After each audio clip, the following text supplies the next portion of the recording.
off the way I've been starting it off for weeks now, and that's with an intro from Suno.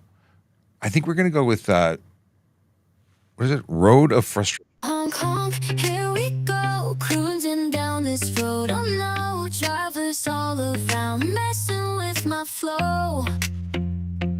Entitled, thinking it's just all about the show. Lane changing, brakes slamming, oh what a sight. Me, they're in their own little light, blowing through red lights, so reckless and blind. Can't they see safety is what we should find? Mirror, mirror on the wall, who's the most entitled of them all?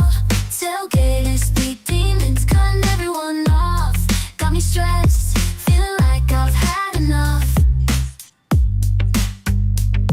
Feeling like I've had enough.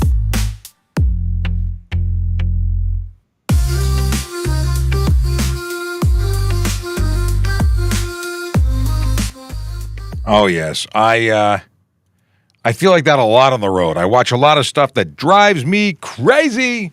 Yeah, I didn't want to yell in your ear. But I will give you the siren in your ear. Good morning, everybody, again. My name is Sean Shapiro. I am the host of this magical show called Ask a Traffic Cop. It is a show that's really just for you. It's a show that allows you to get answers to questions you might have about traffic safety, traffic law, and police stuff. And that's why we're here. If you're new, then you should follow us because we do this most weekdays. We won't be here tomorrow because I'm not going to be here, but we will be here on Thursday where we'll pick it up. And oh no, we won't be here Thursday either. It's today and then Friday. That's it. Yep, no show Wednesday, no show Thursday. Well, I could do a Thursday afternoon. Anyway, we'll explore that later. I could do a Thursday afternoon show, but I'm going to be off-site delivering some traffic safety presentations to some magical people who are on the road a lot and could benefit from having me say hello. Also, speaking of opportunities to say hello, next Monday, yes.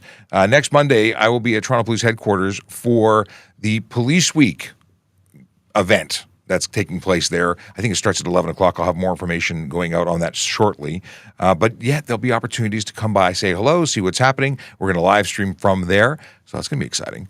Come by and say hello. I'll have more information coming up soon. In the meantime, let me talk to you about Vision Zero Enforcement Team. Yes, those magical officers who go out and try and change driver behavior one ticket at a time. They are not the warm and huggy police. They are the ticket issuing police, and for good reason. Tickets do change behavior. Not for everybody, but they do change behavior more often than not. It certainly worked for me when I was a young man. I got my license at 16. Like the day I turned 16, I had my learner's permit. It was called a 365. There was no graduated licensing back then. And a ticket for, I know I got a stop sign ticket. I know exactly where I was when I got it. Those kind of things change your behavior. You don't want it to happen again.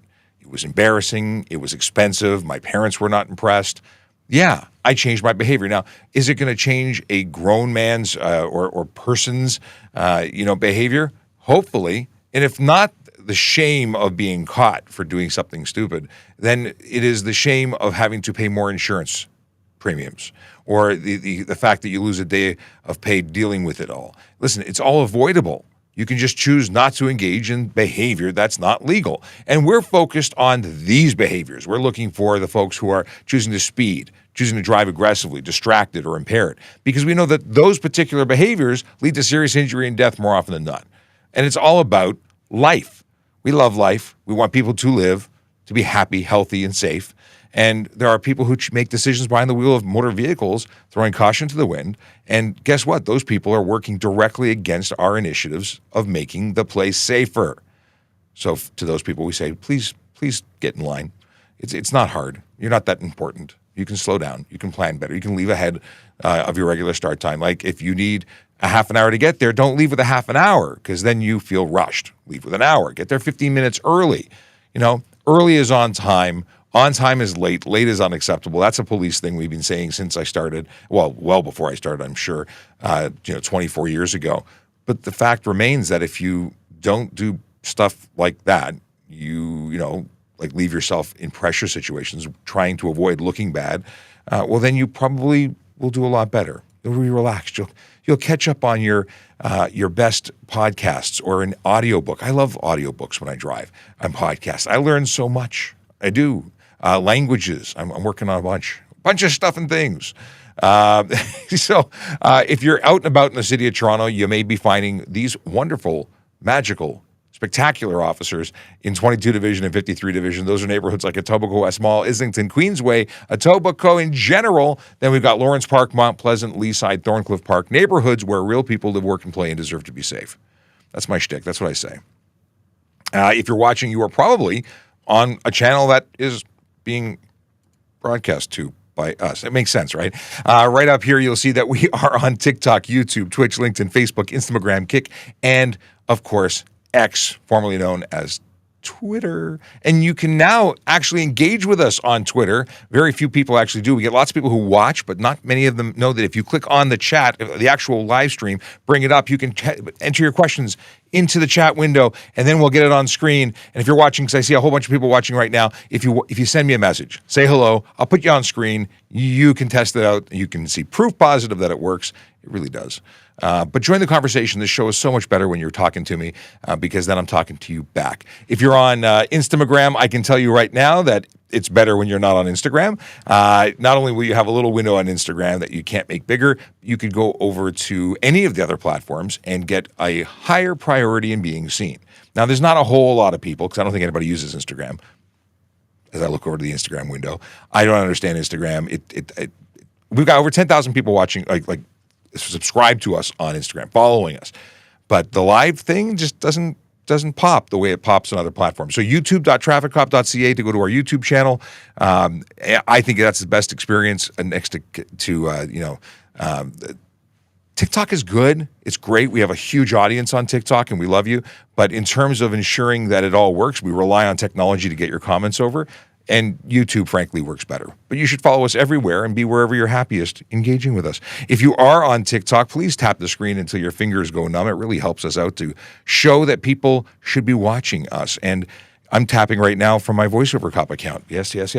And somebody says that they have a lot of pigs. They're sending pig emojis, so I assume that they identify as some sort of barnyard animal. But all kidding aside, if you're trying to get a rise out of me, I'm a traffic cop. I have no feelings.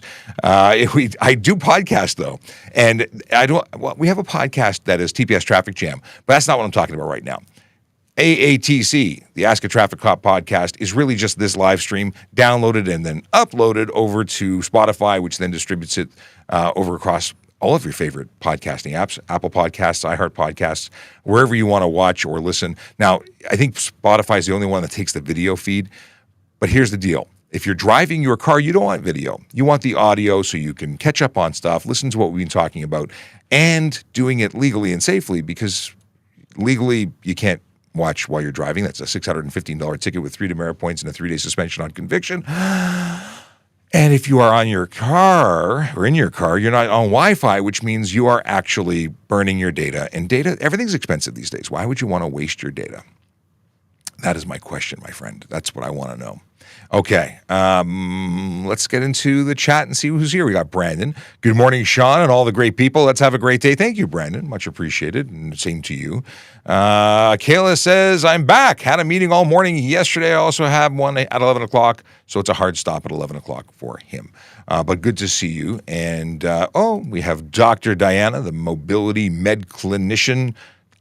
I'm trying to read really small fonts over here. That's what it is. The CA is actually a flag. See, when I look at it, my others, anyway, rabbit hole time. The icon shows up on the screen, but it doesn't show up on my feed.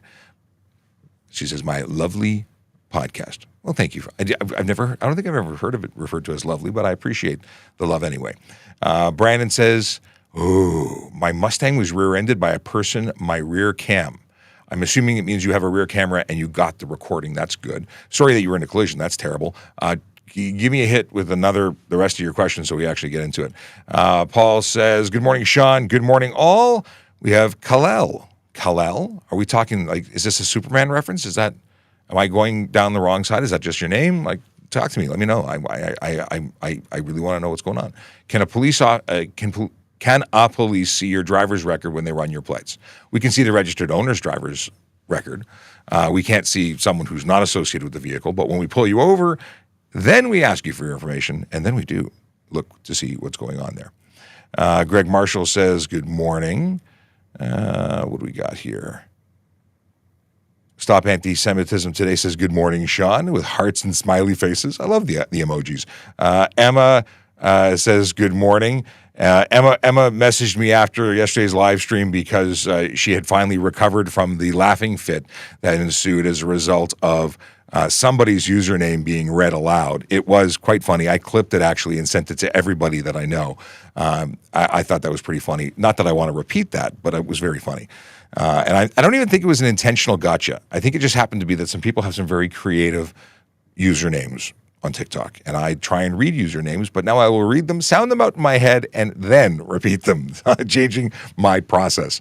Can the police see if you don't? Sorry, the police. Kalel wants to know: can the police see if you don't or do have insurance on a vehicle? Read that aloud to yourself and see if it makes sense to you. I mean, I get what you're saying. It's just I read it and it messed me up. So we can see, based on Ministry of Transportation records, if it's being confirmed and it's within a 15-day period. So we may not see accurate information, which means if we don't see confirmation, we're going to investigate, because it's a very high likelihood that you do not have insurance. So it's not definitive. We still investigate. And that's why people say, well, how come you got to ask us for that? It's on the system. Just look at it over there. I'm just making a voice that sounds like how I would. Anyway, moving on. So we still investigate. And I actually call insurance companies to confirm status of an insurance policy, because it could have been canceled today. It could have been canceled last night. And it's what you are driving with today that matters. So people call and say, I'm going to put the insurance on it tomorrow. Like, there's all sorts of funny business. We have up to 3 years to lay charges in relation to insurance, which people find shocking. But if I pull you over today, I write it down, I call your insurance next month, next year, and I ask them what the status was on the day that I pulled you over, I can still come over to your house and charge you for that original offense. And by the way, $5,000 to $25,000 fine, up to 6 months in jail for driving a motor vehicle on the road with no insurance, or even permitting somebody else to drive it on the road with no insurance. You own the car, it's not insured, you loan it to your brother, your friend, your cousin, your neighbor, no insurance, they get pulled over, they don't get the ticket, you get the ticket. And it's not fun. Okay, here's Brandon with the rest of the message. My Mustang was rear-ended by a person on their phone. My camera caught the collision. The officer looked at it. The person was charged, but the officer didn't need the footage. Is this normal? I think that you should save that footage, because when it comes time to court, there might be an issue. The defense might turn around and say, well, I didn't get the footage. Give it to your insurance company. Without question, give it to your insurance company so they have it on file. Don't get rid of that footage. The officer may have not realized that they could have easily captured that. They may not have wanted to. I can't speak for what they do or don't do. I certainly would be looking for a copy of that to enter into evidence. Let's see here. Here's a silly question. Is going quadruple the speed limit in a school zone illegal? Doing a kilometer over the speed limit in a school zone or any zone is illegal. Speeding occurs at any speed over the posted limit. I know this is shocking for most who tend to travel, 5 to 25 over the limit thinking it's perfectly normal. Well, it's not. It's not legal. And you should be held responsible for it. Now, quadruple the speed limit, I would arrest you for dangerous driving. That's handcuffs and serious criminal charges. That's my deal.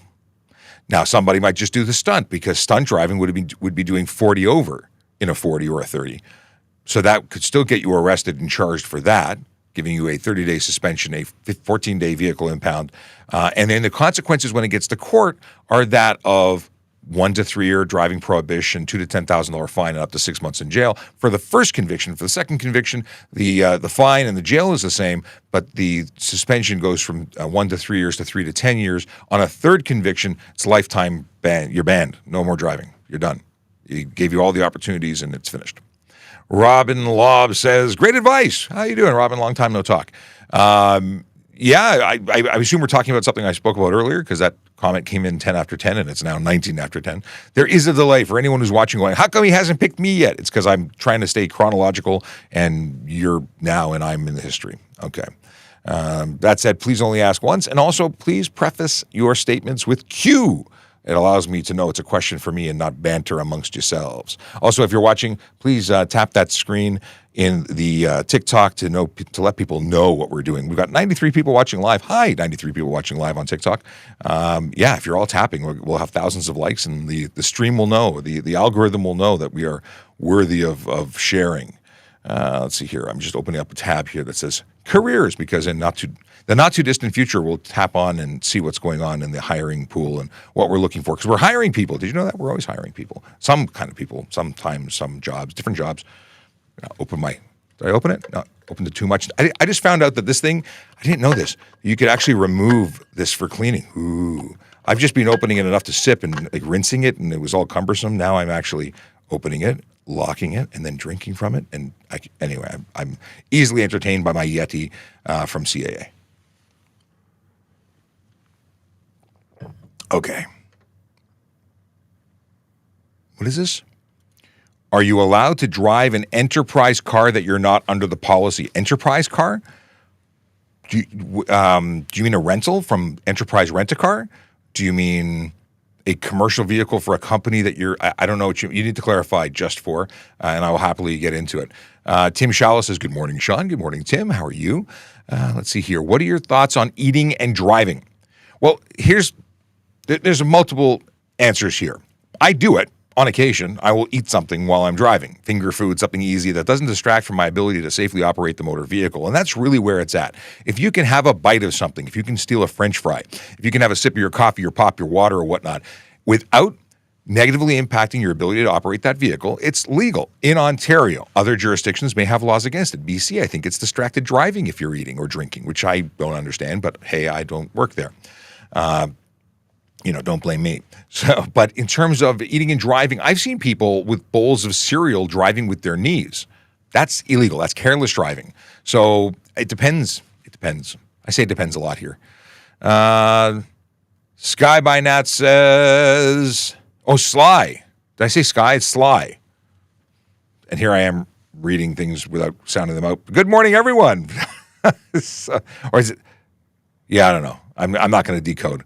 R6 Fam says, Sean, are you allowed to have a personal opinion on this show, or are you restricted by the service?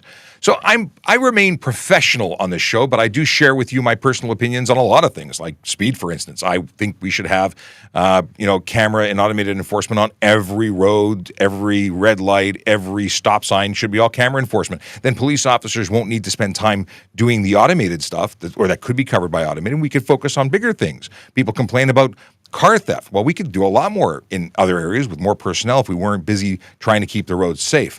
And so that's a personal opinion. That's not a service opinion. That's very much a me opinion. I've never been told I can't have it. Although I'm a little bit outside of the lines when I share things like that. But I try and make it as clear as possible that is my opinion versus someone else's or a service thing. Let's see here. Are you allowed to drive? Just for repeats. Are you allowed to drive? You've answered. So Just for keeps putting the same thing up, but still not enough information. Please don't spam though. Spam is for cans of spam and nothing else. I've never eaten spam though. Yeah. And Bilalels, I don't know how to pronounce your name. I'm even trying, but it's the barnyard animal thing. I will say that those are very cute pigs that you use to represent yourself. Okay. Ryan Pin says, stopped safely to say hi. And Tat, I'm taking you on the road today. 2-hour commute? It must be that I'm taking. Well, unless things have changed, TikTok allows you to shut down the screen and listen without violating anything. Now, Ryan Pin is a driving instructor in Nova Scotia and friend of the show, comes in all the time. So there you go. Belladonna, I just saw you pop in and say, what are the penalties for driving without insurance? $5,000 to $25,000 and up to 6 months in jail. That's the one. Okay. What do we got here? We got some, I'm assuming this is dialogue amongst yourselves because you're answering each other. Please put a Q before your question so I know it's a question. What's this? YYZ Steven says, when making a U-turn at an intersection, do you have the right of way or people making the left turn? So here's a big thing. Turning people don't have the right of way at all. The people who are, crossing through the intersection have the right of way. A turn or a U-turn must be done and must be required, or you are required and obligated to complete your move in safety and be capable of doing that before you even begin your turn. So if you are turning left or making a U-turn and cause a collision, I say cause a collision because it's your fault. You're turning, you're at fault, 100%. Even if someone runs the light, you were responsible to have waited until you confirmed that it was safe to proceed. They can get a ticket for running the light, but you will also be charged for causing that collision. Okay, what was this? Cool. This is Psycho 9614. If one is turning right and one is turning left at a multi-lane, who has the right of way? Okay. They followed up with of the way in both lanes. So here's the deal. If both have a green light, if the intersection allows for both vehicles to travel, who has the right of way when both look like it's okay to go? Whoever is turning across a live lane of traffic is the one who does not have the right of way. So the person making the right turn has the right of way in that scenario, and the person making the left turn does not. They have to ensure that the other person is clear and gone first. Now, if they have multiple lanes that they can go into as opposed to turning into a single lane, that complicates things because while both of them could go into their respective lanes, but what happens when someone goes wide? Well, here's the deal. The person making the left still has more responsibility to ensure their turn can be completed, but they can both be charged for what they did wrong. So if one person went, let's say the right turning person wanted to get over to the left lane once they made their turn and they went right into it, that's an improper turn. Or vice versa, if the person making left went into the right lane instead of their left lane, you can be charged for multiple things and play a role in a collision. And even though the fault of the collision can be put over one to the other person, everyone involved, if they broke the law, could be charged. I hope that is clear as mud. Well, I hope it's clear, but it may be clear as mud. We got Pastucci's Toronto Pasta Bar. Hi there. Well, hello, they're back. I saw your video about closing your Toronto location. I'm sad to hear it. I have not actually been to your location, but I was both excited when I heard about it and then sad when I heard that you were leaving. I only found out about you through the TikTok. That said, I'm not eating carbs very much these days. I'm trying to reduce my carbon footprint. Dre Studio says, good morning from Airside at YYZ. Where's Airside? Is that the? Okay, you got to tell me more. It sounds like the private airport, but I may be mistaken. Talk to me. Are you working there? I want to know more. Dre's a buddy of mine, but now I am perplexed. Epitome 376 says, good morning, Sean. Glad you're doing what you do. Well, thank you very much, Epitome. I am glad I'm doing what I do too, because I really enjoy it. I am happy to be here helping people get answers to the questions that they have that may not have a better source to get answers from.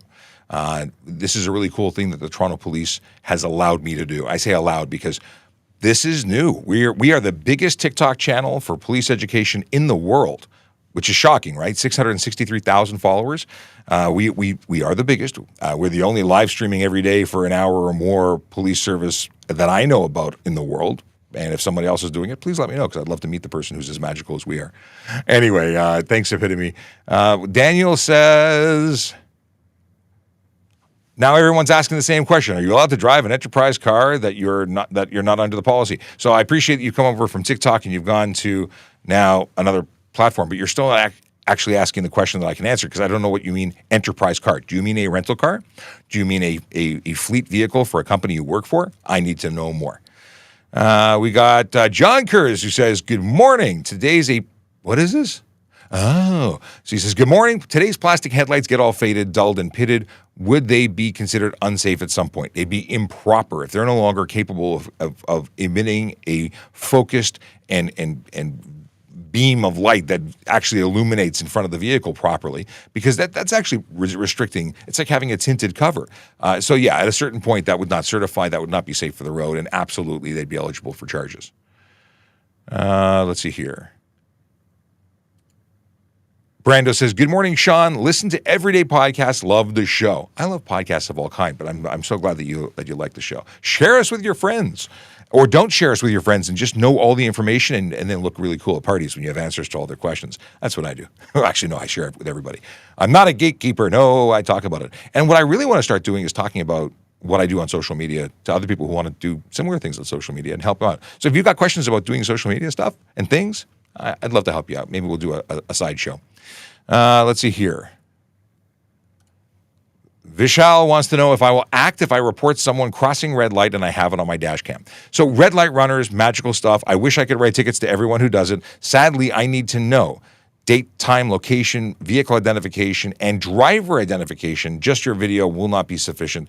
There are only very specific places where I can, where the owner's responsibility ticket can be issued, and those are based on the equipment capturing being the City of Toronto equipment. So you sending me that particular piece of information, unless I could absolutely identify the driver as the owner, because that's the only way that I'd be able to relate them after the fact, I couldn't lay charges. Sadly, it's very frustrating, and I know it's frustrating for you too.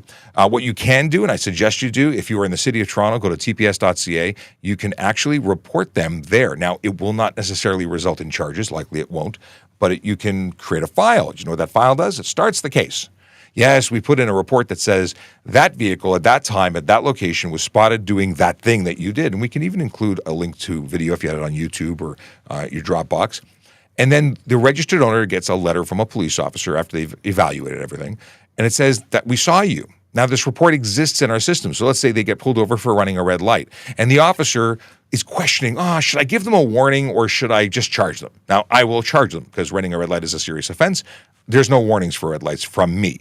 But maybe somebody else was considering it because they're just really nice and, I'm not. But they would see the report that was put in by you, and that warning would be out the window because they've got their warning already. Anyway, moving along. Thanks very much, Vishal. I appreciate your question. I also appreciate the frustration that you go through when you see people breaking the law. That is my life every day when I'm out and about in my personal car. And basically can't do nothing because I'm no longer on the road doing enforcement, but I wish I was. I mean, I'd miss you guys, but I absolutely miss making a difference on the road one ticket at a time, too. We keep getting the same question from Just4, who's not paying attention to my answers. And I'm going to mute you in a second because you're not paying attention to my statement of stop spamming. Okay. Connor wants to know if past tickets expire from your record after a X particular amount of time. So the deal is that there's a permanent record, there's a police record, and then there's the record that third parties like insurance companies can see. The third parties can only see the current 3 years. That's it. Now, they can keep their own files. So if you were with them for 4 years, they checked you on year one and then on year three. Well, on year four, they would not have access to what they saw in year one, but they could have made a note.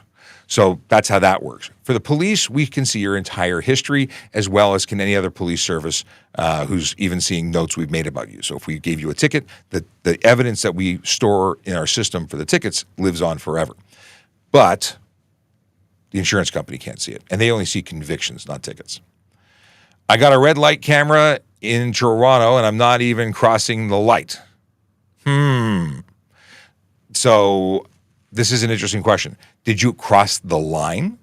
Like, you can only get a red light ticket camera if you entered the intersection, even if it was an inch and even if it was a millisecond after the light changed. But if they take multiple pictures, and then those are reviewed by persons, usually former police officers, and they go through and evaluate whether or not you actually were guilty of the infraction according to their system. I have an episode of TPS Traffic Jam where I actually go into detail with the people from the City of Toronto who manage that system.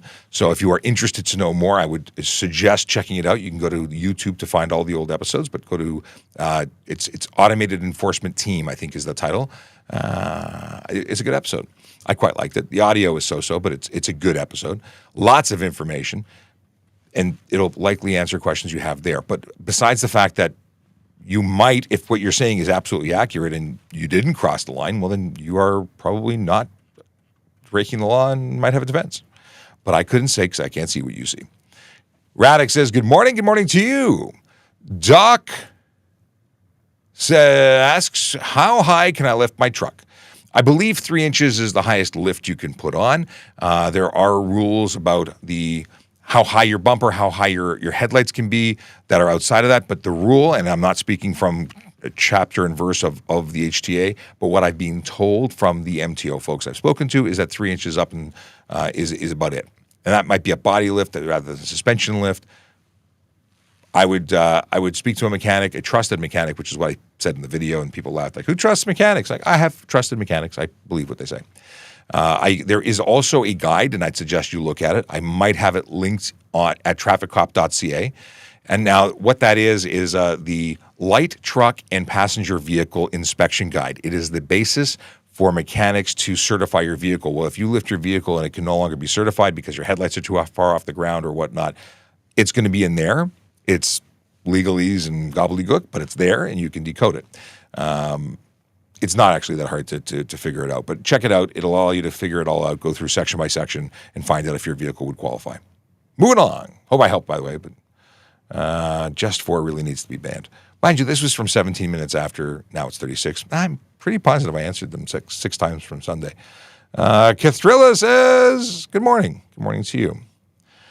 Okay, Radix asks the question, thank you for the cue. If your vehicle breaks down on the highway where you're only authorized tow trucks are allowed, who do you call for assistance? All right, so this is an interesting situation.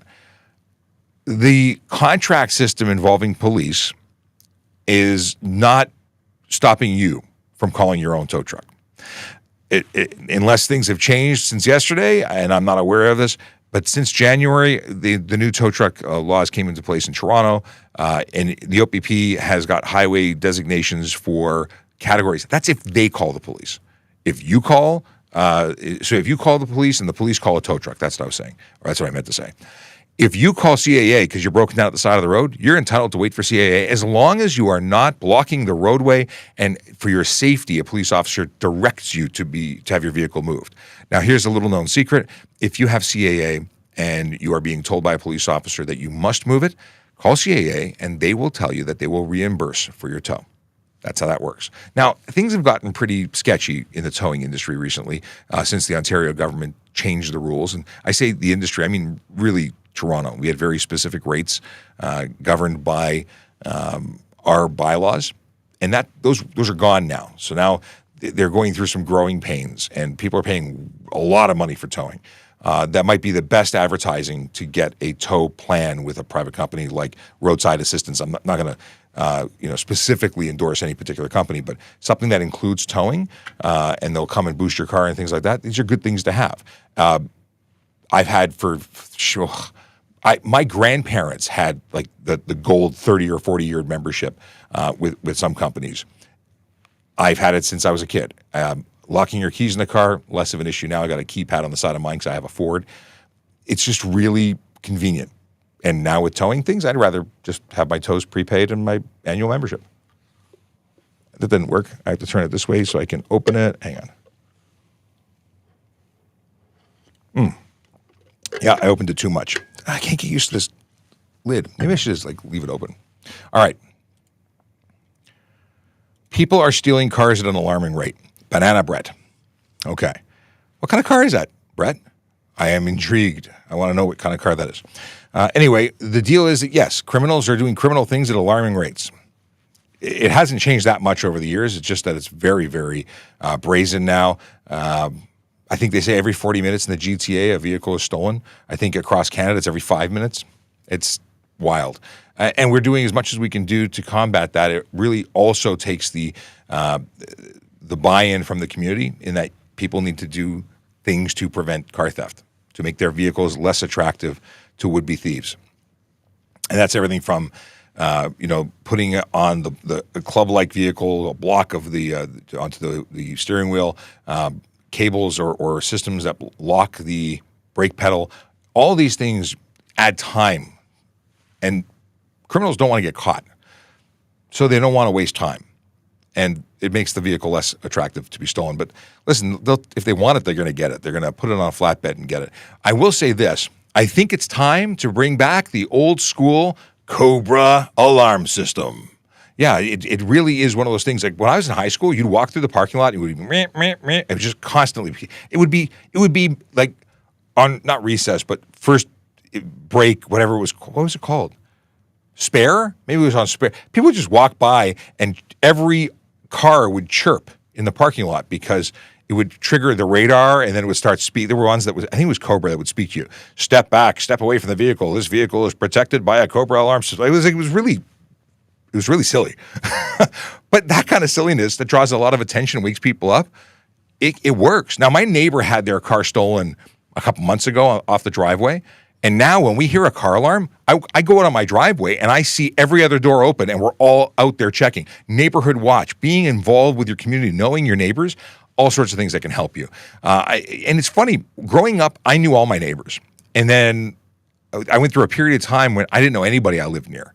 And now I'm on a street where all the neighbors are tight and, say hello to each other and are friendly and stuff. So that's a good thing too. I don't really know how that impacts anything. We got Jason who says, hello, host.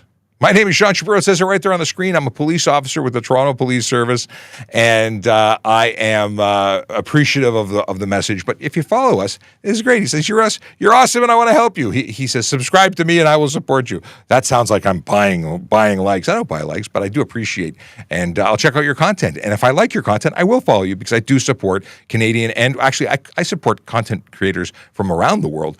If you have good content, I'm going to like your stuff because that's just how I am. I like good content.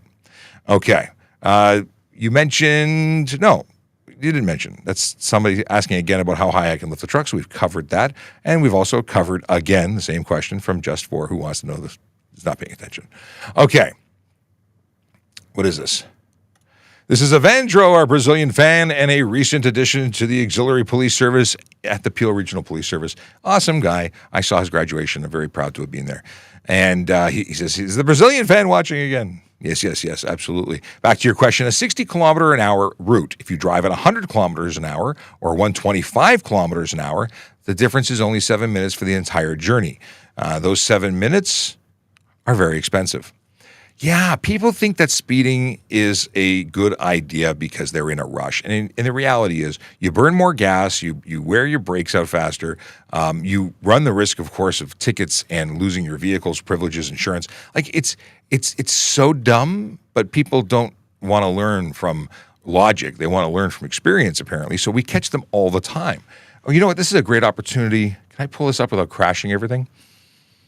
I don't really want to. Basically, last year, I think we wrote like 200,000 tickets, which is way down from where we used to be. But the vast majority are speeding. So the vast majority of people think they're going to just shave off a few minutes and not look bad. I can tell you that your family and your friends and your employer would all like you to get to work safely, on time, but safely. So leave 15 minutes early, you'll get there without speeding.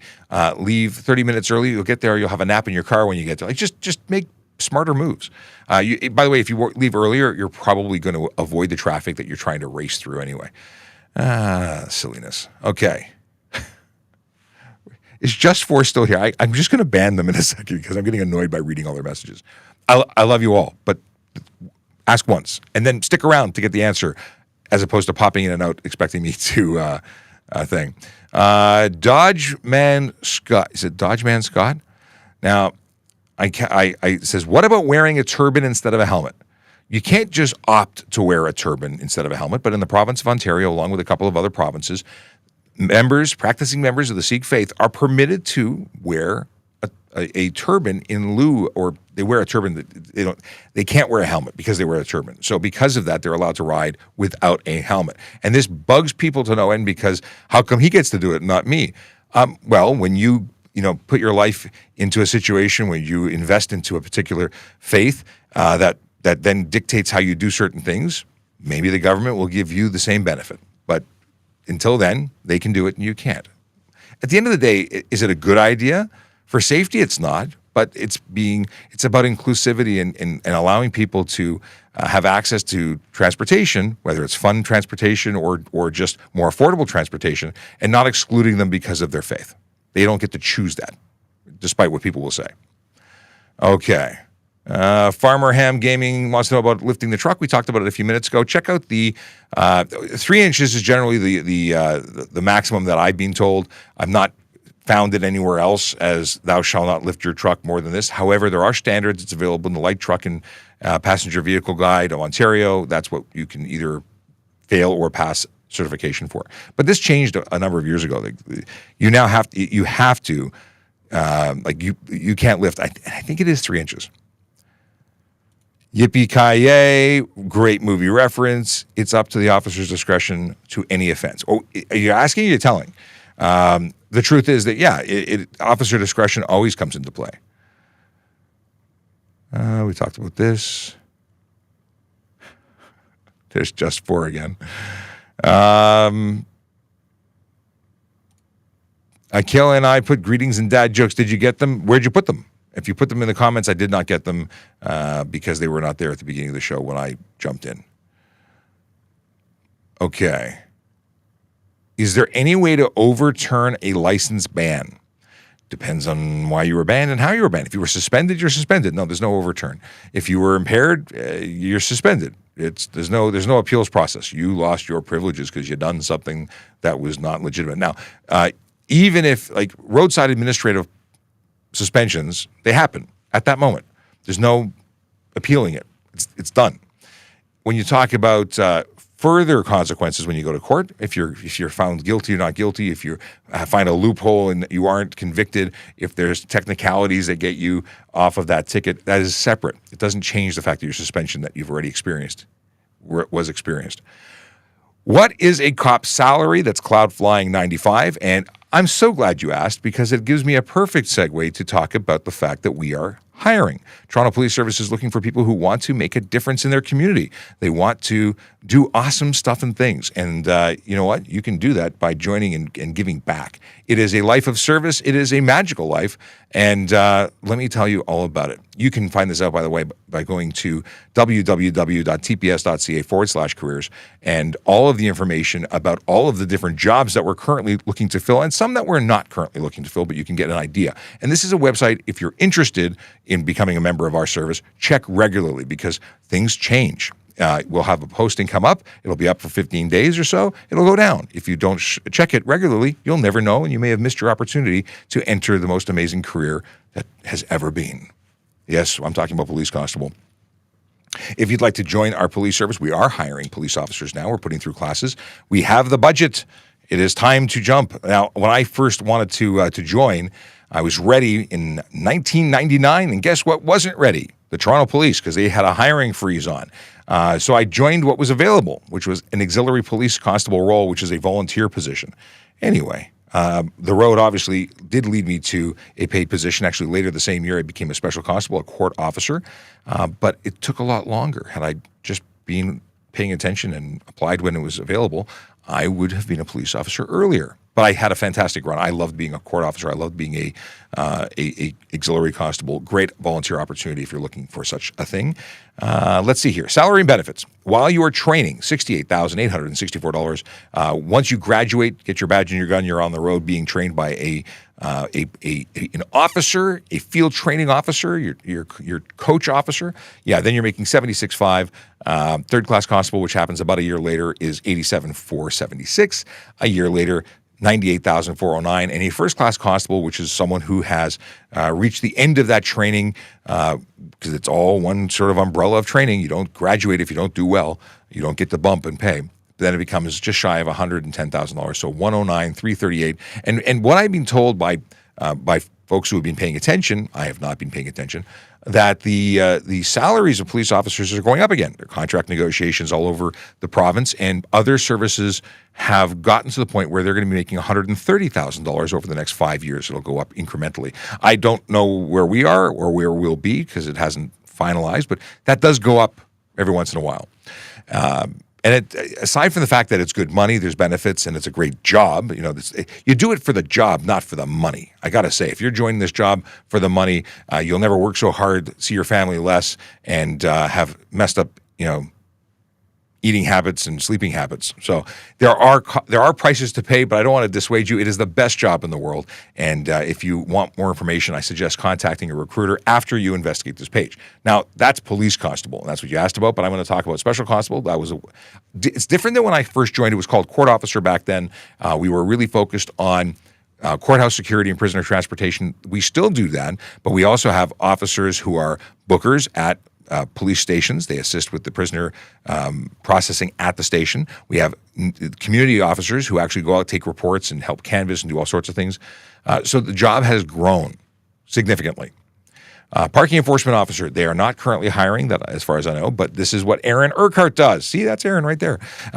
Fantastic opportunity. Someone who wants to work outside and help keep the city moving. I got bored in courts for a period of time. I wanted to be outside. I was tired of working in the cell block, never seeing the sun, getting there when it was dark, leaving when it was dark. Well, I wanted to get out on the road, so I thought I'd throw my hat in the ring for parking enforcement officer.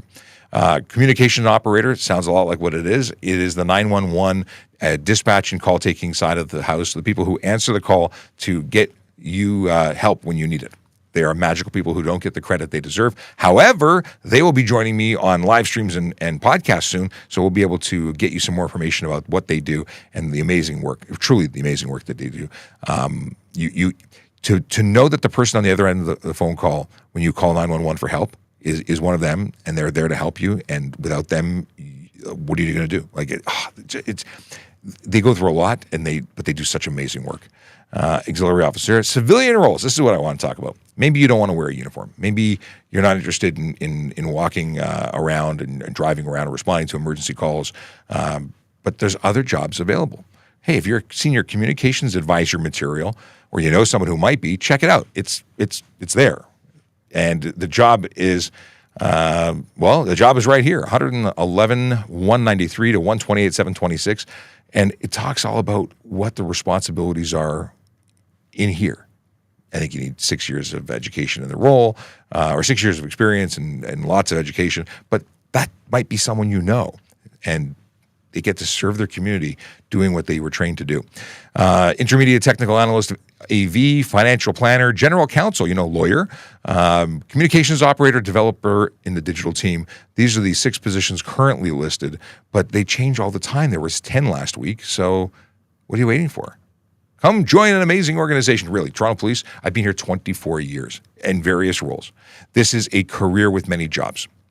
What I started at as an auxiliary volunteering, then simultaneously also working as a court officer. So I had 2 different uniforms, then trading them in to become a police constable.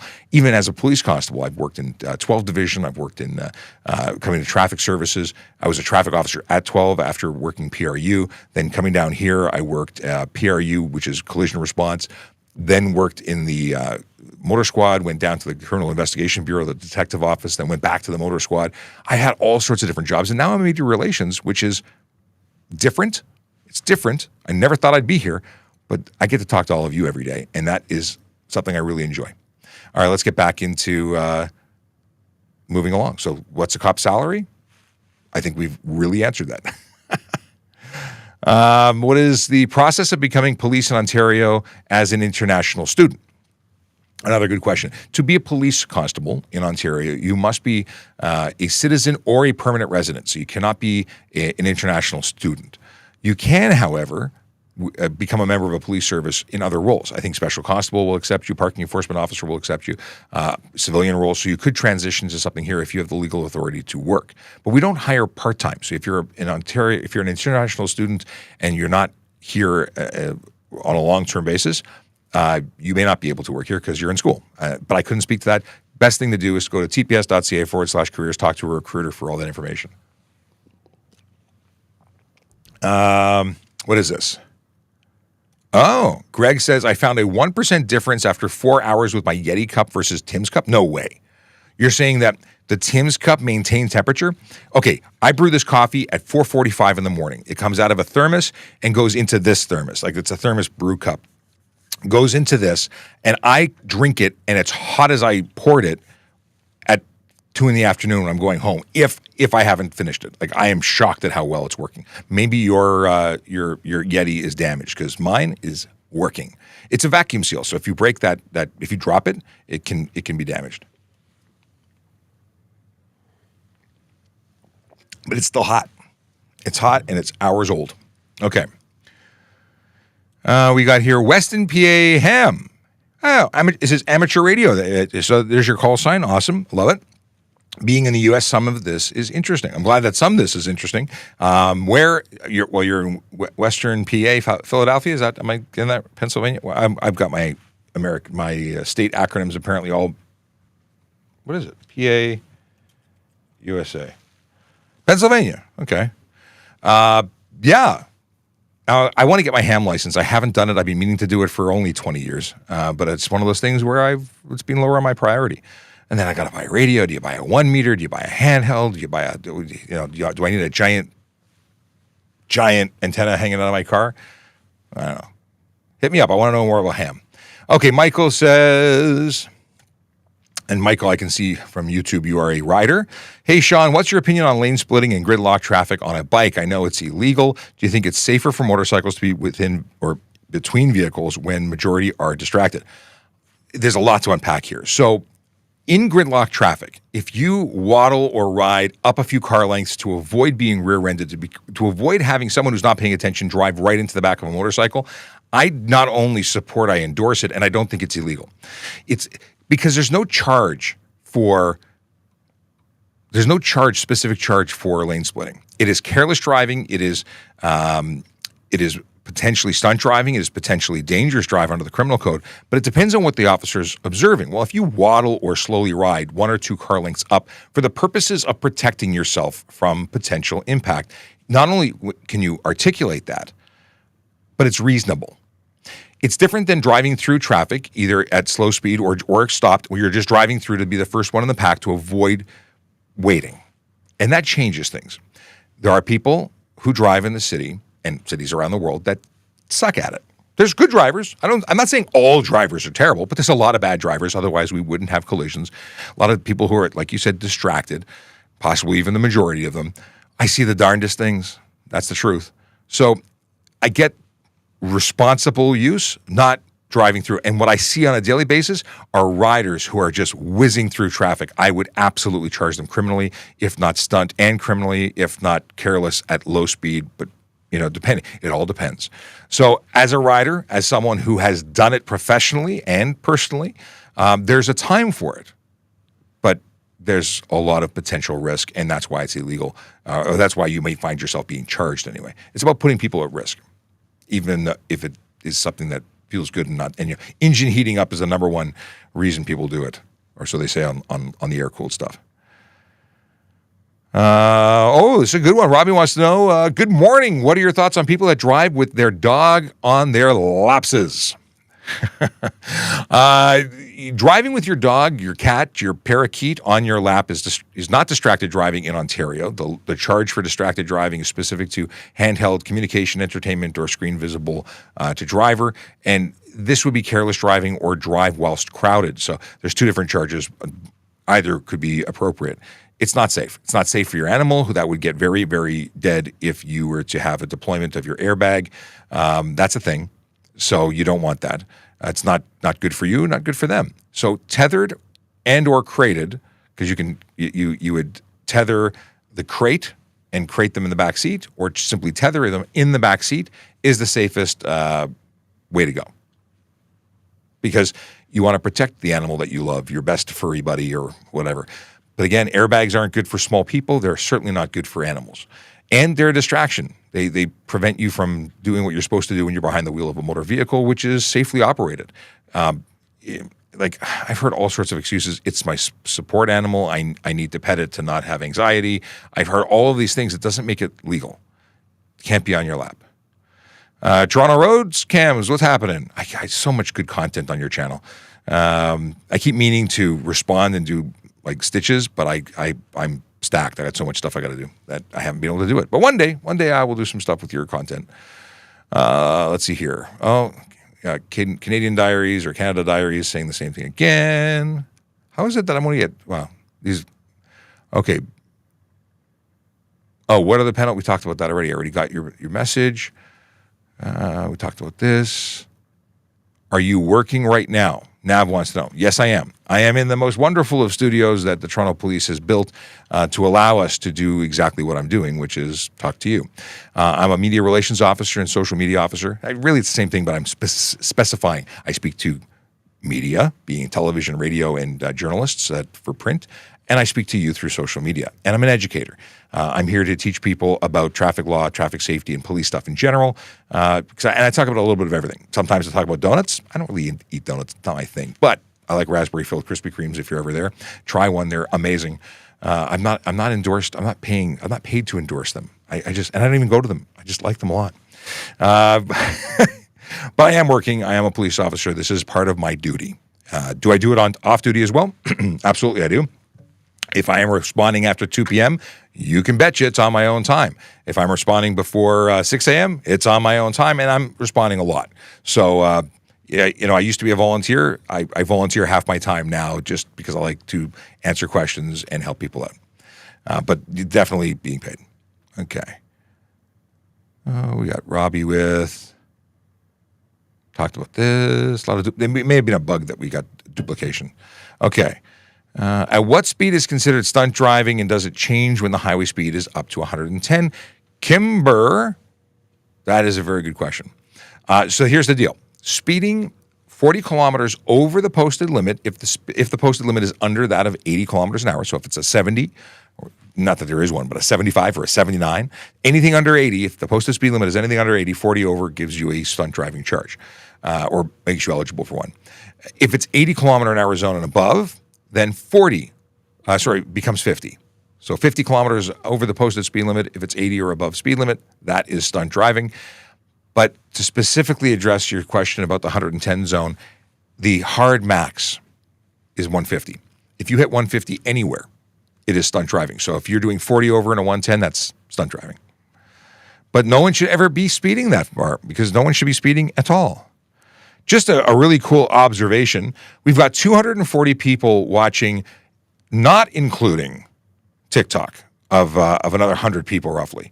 So just on traffic services on X, we have 166 people watching, which is awesome. The rest are mixed between the VoiceOver Cop Twitter, traffic services, Facebook page, 14 people watching on YouTube, and then we have 3 people watching on Twitch. So we're everywhere, so that you get to be on the platform you like the most.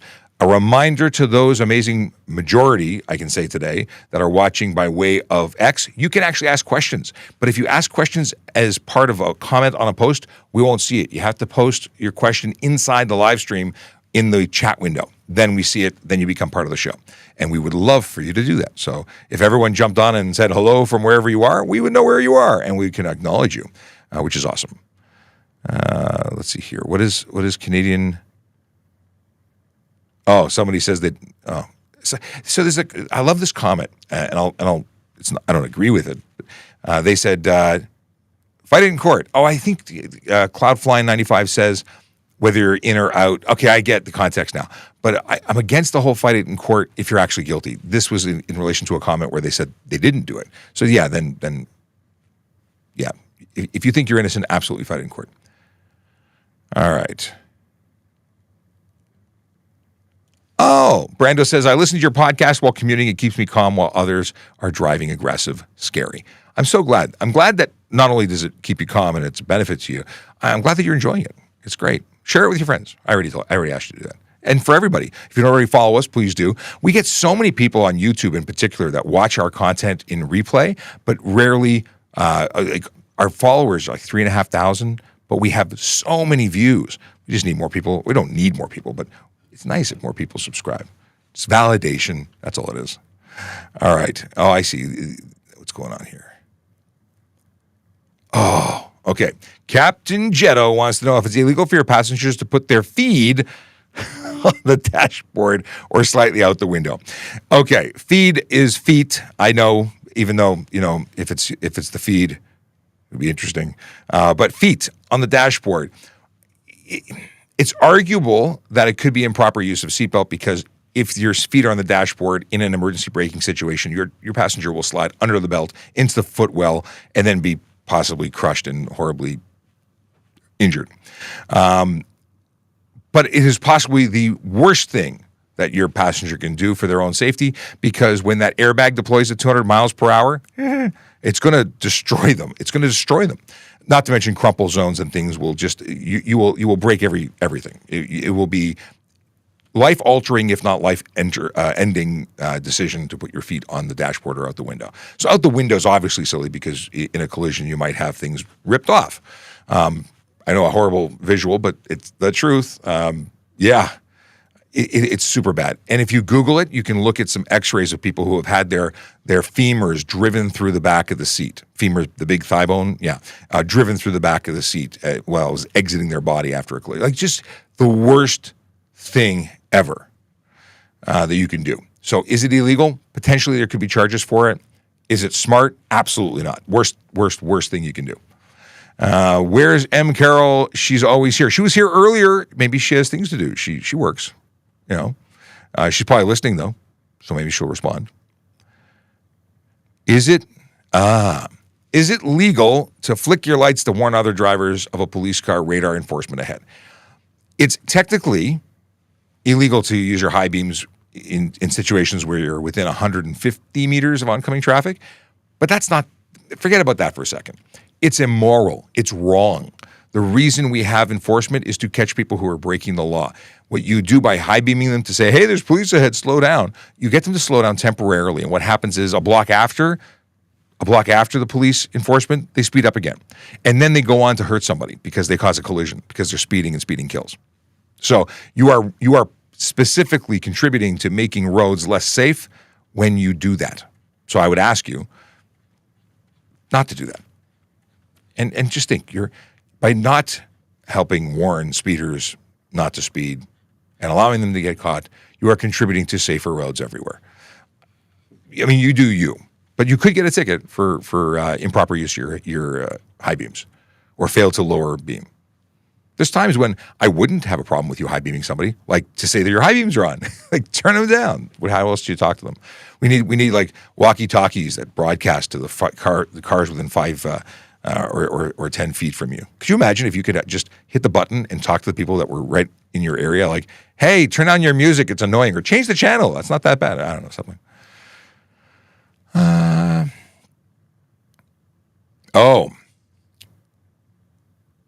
It was the other car. So Canadian Diaries has repeated this question throughout the live stream. I don't know if I noticed that it was the other car when you previously posted this question 400 times ago. But if it was another car, fight it. You'd have photographic evidence of that. Let's see here.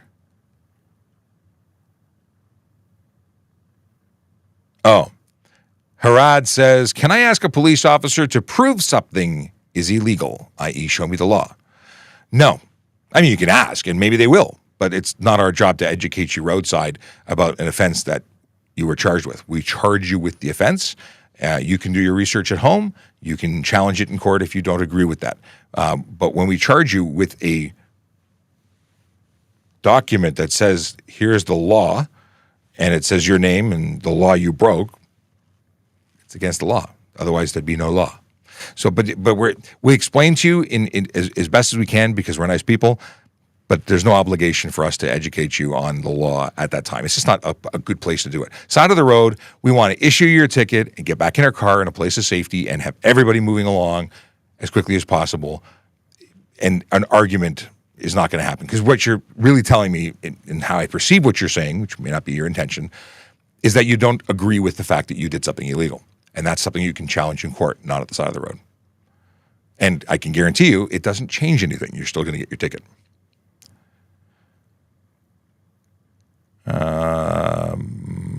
Okay. Talked about this, talked about that.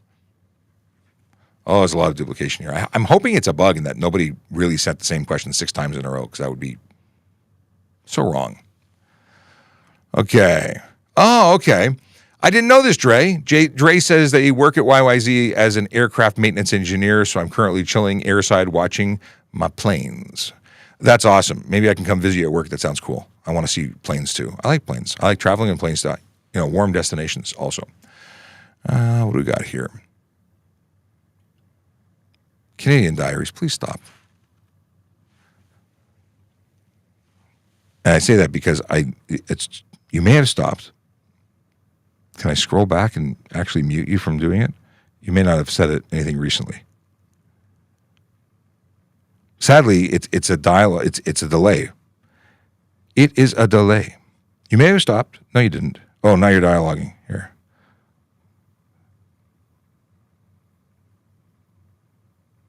We're just going to mute you for today because I'm done reading the repetition of your message. Okay. Oh, does it really matter if you drive with 1 foot or two? It doesn't have to be 1 foot. In fact, with four-wheel drive and rally car drivers, they very often drive with two. But the problem is that they train and practice and do it all the time. If you drive with 2 feet, the problem is you might do both, right? It's not a good way to drive. You drive with 2 feet when you drive a stick shift. Like driving with 2 feet is a skill and people can use it. But if you're not a skilled driver and you use it, you might end up not skillfully driving into something. Pedal confusion, bad. So if you learn to drive with 2 feet, and that's the way you were taught to drive, and there's nothing illegal about it. But if you want to drive safely and in the most effective way, the way driving instructors teach people to drive today, drive with 1 foot. It would be my suggestion. That said, talk to a driving instructor in terms of what the best way for you to drive is. If there's a reason you need to drive with two, then drive with two. But you might find yourself in a collision situation. Josh, who is late to the game, but actually, that was 40 minutes ago. Let's see here. Carl Freeman says, good morning, Sean. Good morning to you. Getting towards good afternoon. In the not too distant future. Do police still dip gas tanks to check if you're using dyed diesel? Police here in Toronto don't do it, but ministry officers who specifically inspect vehicles for that do it on a regular basis.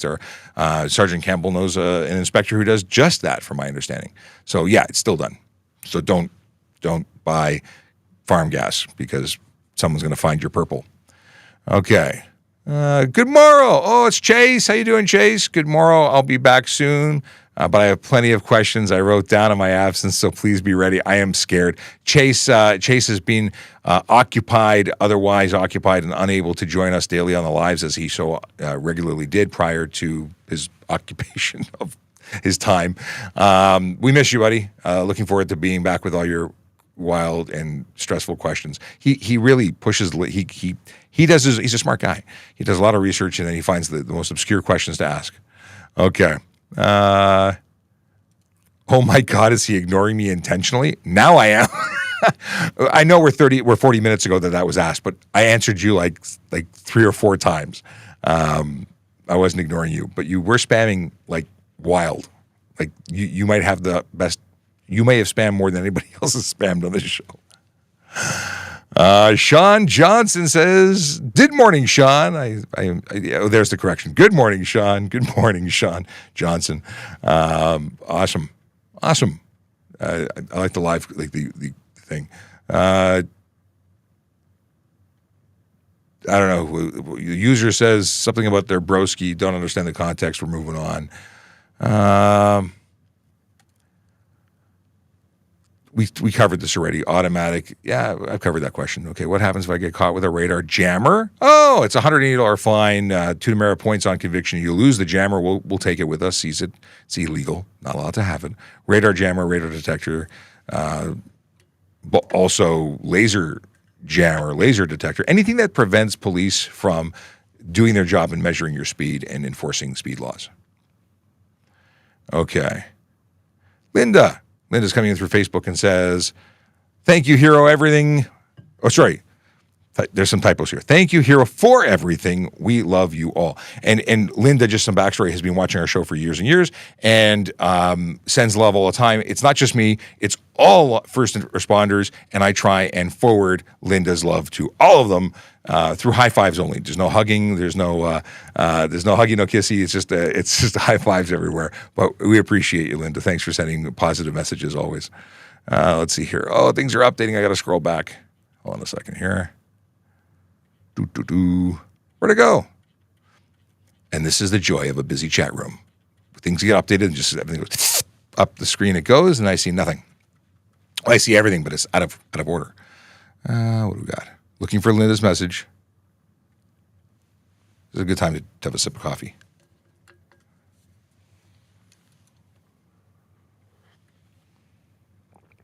If my friend gets a ticket in my car, will my insurance go up? No.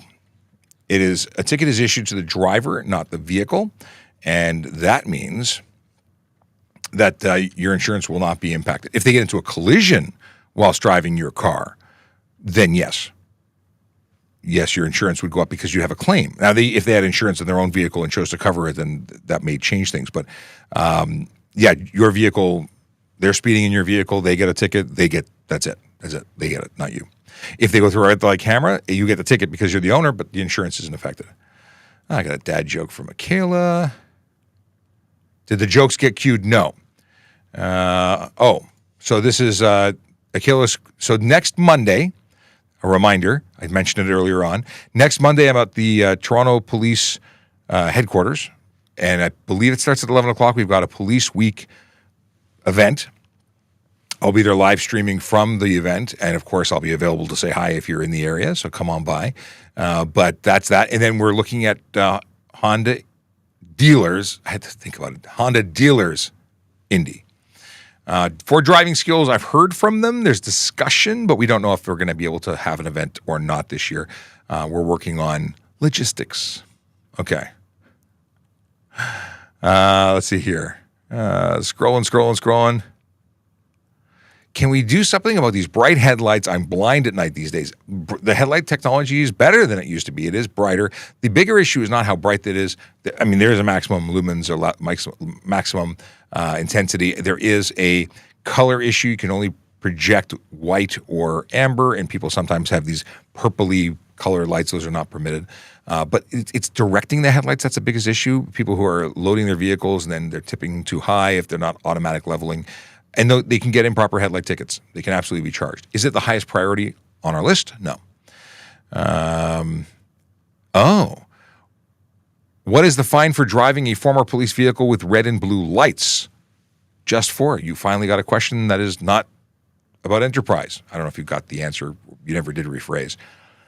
So what is the answer? If you have red and blue lights that are active on the road, you're looking for trouble. You're going to be charged because those are prohibited for you to use. You can't have a siren installed, but I don't believe there's any law that says you can't have the light there. Now, if you're trying to impersonate a police officer, there's a whole slew of other charges that you may find yourself unhappily receiving. But why would you leave? That shouldn't be on a vehicle that isn't a police vehicle, and expect to be investigated a lot. Not sure which charges I would lay. Depends. If you use them, oh yeah, you're getting it. What do we have here? Yes, Akela, definitely need to talk to Roger, get him on the show. Absolutely. And I'm glad you brought up the lake. So after, well, I won't bring it up here, but yes, the Lakeshore thing was interesting. I'm glad you brought it up. Thank you. M says, I was just pulled over for going 6 over the speed limit in a 50, and rightfully so, because you were speeding, and it's illegal to speed. There is no reason anyone needs to go over the posted speed limit. In fact, if you get in the habit of doing the speed limit, it's no longer a big deal. If you're used to doing 60, suddenly 50 feels weird in the area that you were used to seeing blurry as you went through at 60, and suddenly you start to notice the roses as you go 50. And same goes for when you're going in a 50 that is now a 40 or a 40 that is now a 30. It's not that bad. It's easy to grow accustomed to not breaking the law. I used to go faster than I do now. I go slower. And I used to think, wow, this is slow, until I got used to it. And now it's just normal. In fact, I don't even need to look at my speedometer most of the time. I'm doing the appropriate speed. I change the speed, and I've got a good sense of it. I'm usually at or below the speed limit when I look. I check in once in a while. Anyway, 56, yeah. Would I give you a ticket for 56? In a 50, probably give you a warning. Maybe. In a 30 going 6 over, I'd give you a ticket. For sure. Can I change the color of my headlights as long as the color you're choosing is white or yellow? That's the only color you can have, Joey. Is it true that you can have one beer without blowing over? Depends. Everyone's different. I can't tell you yes or no because it depends. Chances are you wouldn't go over. Chances. But you could be the one person who has a different response and hence has a higher reading as a result of your being you. It depends on how quickly you absorb it, how quickly you expel it. Like everyone's different. At the end of the day, if you're choosing to have an alcoholic beverage, I would choose not to drive. And people usually say, well, a drink an hour, I should be okay. Well, what if you're not okay?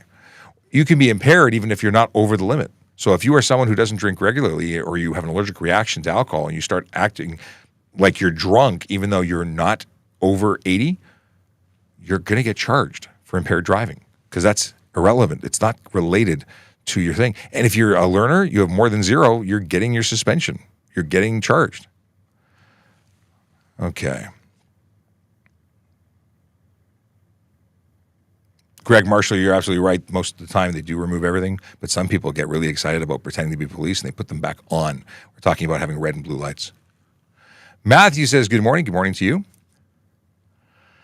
We got Jacked Up to the Magnificent, says, half these questions can be answered by the driver's handbook. Jeebus.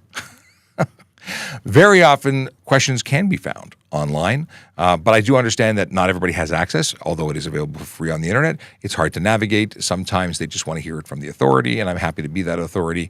Hey, don't get rid of my viewers. No, but there's so much information, and sometimes it's confusing. There are law offices that have incorrect information on the internet.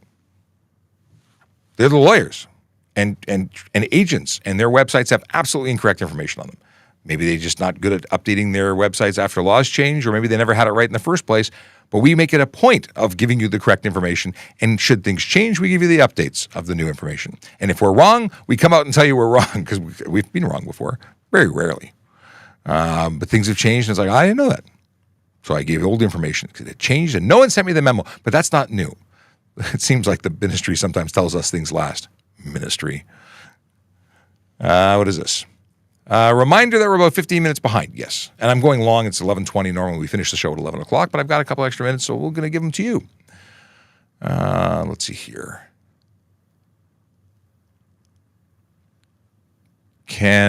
What is this? Oh, can a G1 driver operate an ATV on the road if they directly are supervised by a fully licensed driver? No.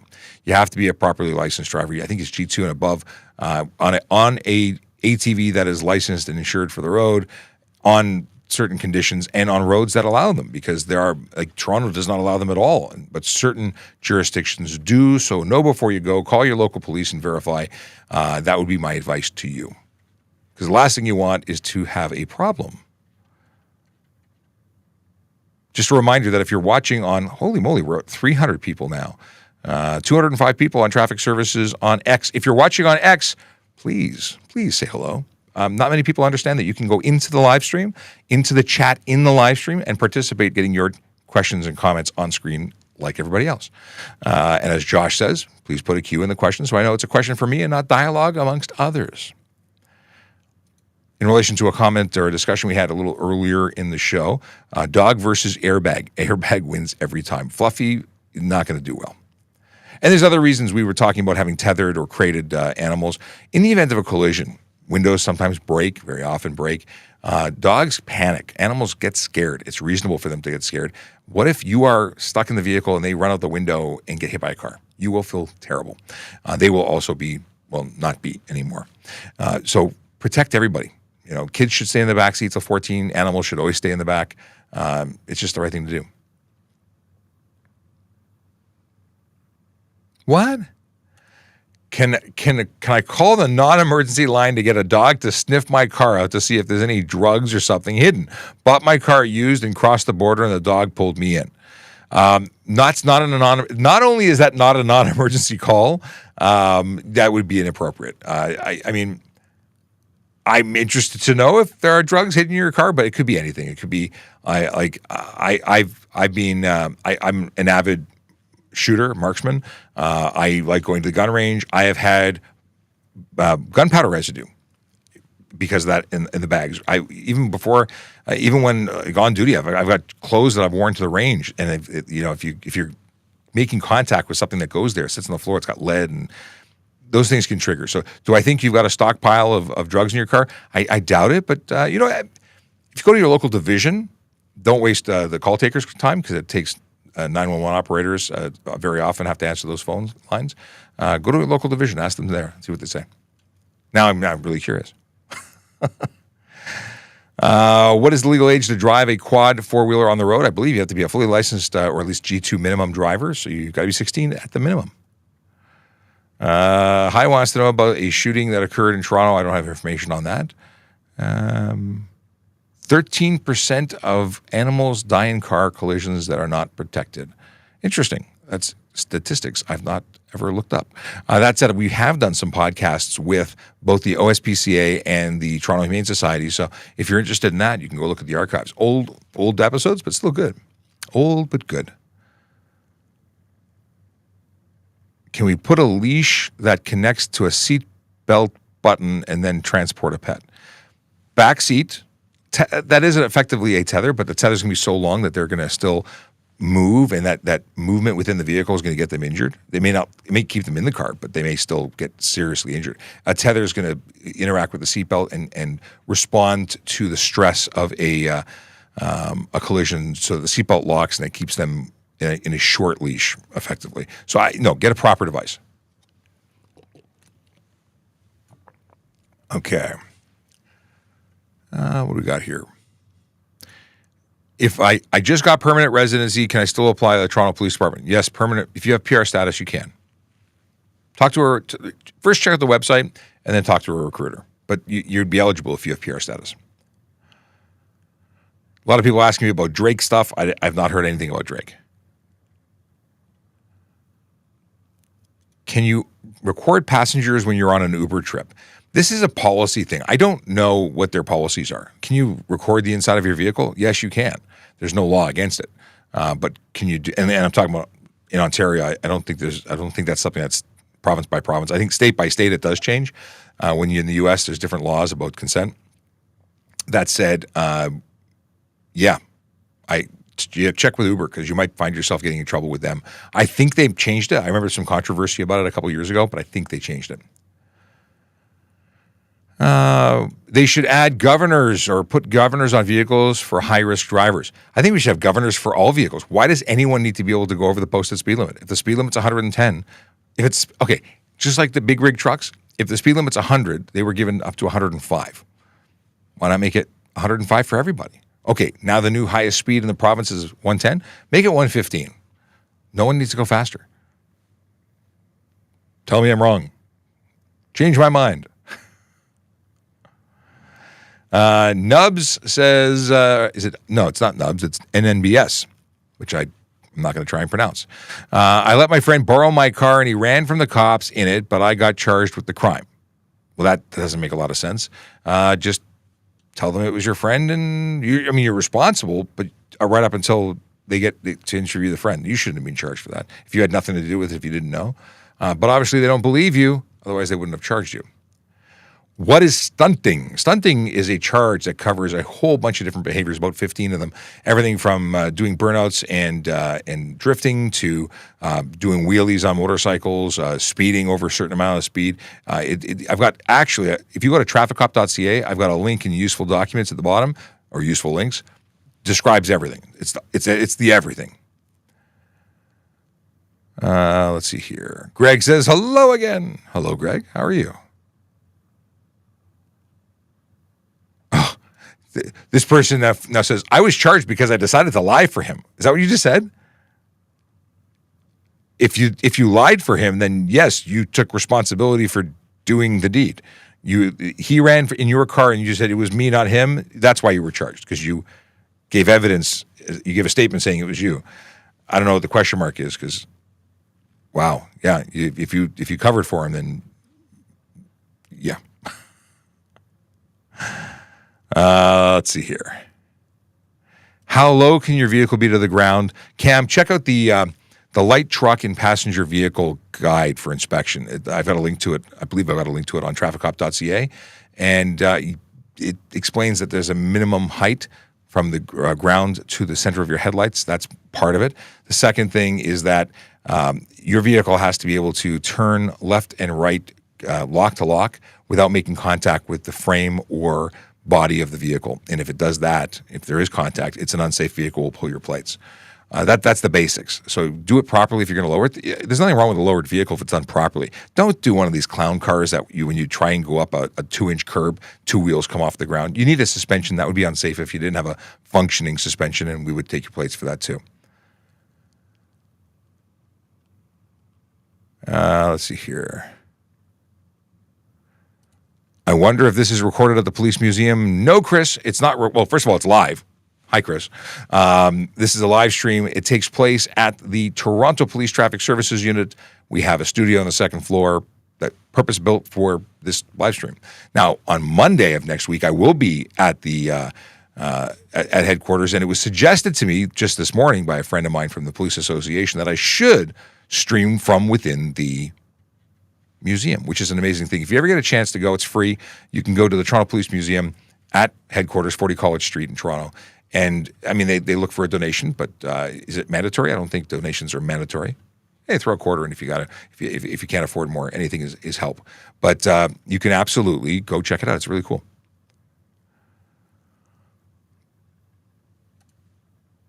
I know people who have driven 300 plus in the 401 and the OPP won't catch them. What's the point? Well, the OPP got someone a couple years ago doing 305, so the OPP will catch them. We also have helicopters, and that's partially to assist with stolen vehicles. It's also to assist with dum-dums who do 300 plus. And if you know people who have driven 300 plus, tell them that they're idiots. From me, thank you. They're ridiculous. No one should go that fast. They should lose their license for life and spend some time in jail. What is this? Have you or anyone else on your police force ever pulled over another police officer? Absolutely. I pulled over police officers, not in police cars. They were undercover police officers. I didn't realize at the time they were undercover. They did something that caused me to pull them over, and I found out they were police officers on duty working. They continued doing what they're doing. Police officers in the lawful execution of their duties are allowed to do certain things, and one of those is speeding. Let's see here. N55 LOL says, my boy got pulled over because his tires were rubbing with the fender. Absolutely. Robbie says, I see the odd time police officer on their cell phone while driving. Can they be stopped and issued a ticket? Or do they just get a warning if another police officer sees them? Robbie, here's the interesting thing. Police, fire, and ambulance are permitted. The drivers are actually exempt from that law, the distracted driving law. They're allowed to legally use their cellular phone, their laptop, or their handheld communication device, a walkie-talkie, whatever it is. They are legally permitted to use it while they're driving. So are ham radio operators that possess a ham radio license. They're allowed to use their radios and communication devices. There's exemptions. There's a couple of other exemptions, but those are the big ones. So when you see a police officer doing it, I'm assuming they're not ordering pizza and they're actually doing police work because they're allowed to do it. Now, that's not to say they're impervious. Like if they cause a collision because they're on their phone, they're still responsible for causing the collision. It's not a get out of jail free pass. It means no ticket because they're lawfully permitted to, but we're still responsible for everything we do. But you got to wonder, we're 911. People are calling us for help. We're getting information relayed to us. The radio, people say, well, just use your walkie-talkie. Like there could be 100 officers in that radio. That's for high-end priority dispatch or quick messages, not for detailed stuff that everybody on the entire radio needs to hear. Maybe it's personal sensitive data. Maybe it's data about someone who's being assaulted, something that we don't want to broadcast. You wouldn't want to be broadcast. So there are times when a cell phone is absolutely necessary. And some cars don't have computers. Some cars rely on that cell phone for dispatch to send call details. And we need that information before we get to the person or the call where someone is in crisis or there's someone with a gun or whatever the case may be. Smoke Time says, are you passionate about talking about this? If you have to ask me that question, you're not picking up what I'm putting down. I am absolutely passionate about it. I am a police geek and traffic nerd. This is absolutely my bag, and I do this every single day. If I wasn't passionate about it, I would have not been able to maintain the rhythm of doing this for like 3 years. It's a lot of work, but I love it.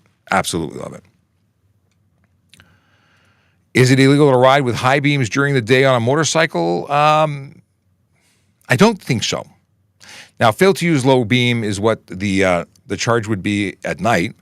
I don't think it qualifies during the day. And I know that for safety's sake, people do it all the time. In fact, I have a headlight modulator on my motorcycle, which hasn't moved in a couple of years, but it's a headlight modulator, which means it would high beam, low beam constantly while I drive. It's not against the law in the States, and I don't imagine it's against the law here. Am I wearing this down? Am I just opening this too much? No, it's a stopper. Trying to learn how to use my CAA Yeti better. Have I thanked Michael today? Michael gave me this. Michael from CAA. Okay. Colton. Is there anything in the system to show you if we have insurance, aka if we got canceled? We see a not up-to-the-minute update, so if it got canceled, we may not see it immediately, but we would eventually see that it was no longer, or it would have an unverified status. Unverified? This is maybe a different word. In any case, we can see within a certain amount of time if it's active or not. Unconfirmed and confirmed, that's what it is. In any case, we have 3 years delay charges, so even if we ticketed you today, we have your information. If we check a list tomorrow, and tomorrow it says that you're not insured or you weren't insured on the day that we investigated you, we could come by and charge you, and we would. Can you make a right turn from a bus bay at a major intersection if they have a solid line and green? Green. What? Can you make a right from a bus bay at a major intersection if they have a solid line and green? I'm not picking up what you're putting down. You can't cut off the bus. Can you enter the bus lane? Why would you enter a bus lane? It's a bus bay. If it's the right lane, turning lane, we're talking, I'm not picking up what you're putting down. Ask me again. I know this was at 11:06 when you asked, but or 11:07 when you asked, but if you're still here, rephrase it, because I'm not getting it. What do we got here?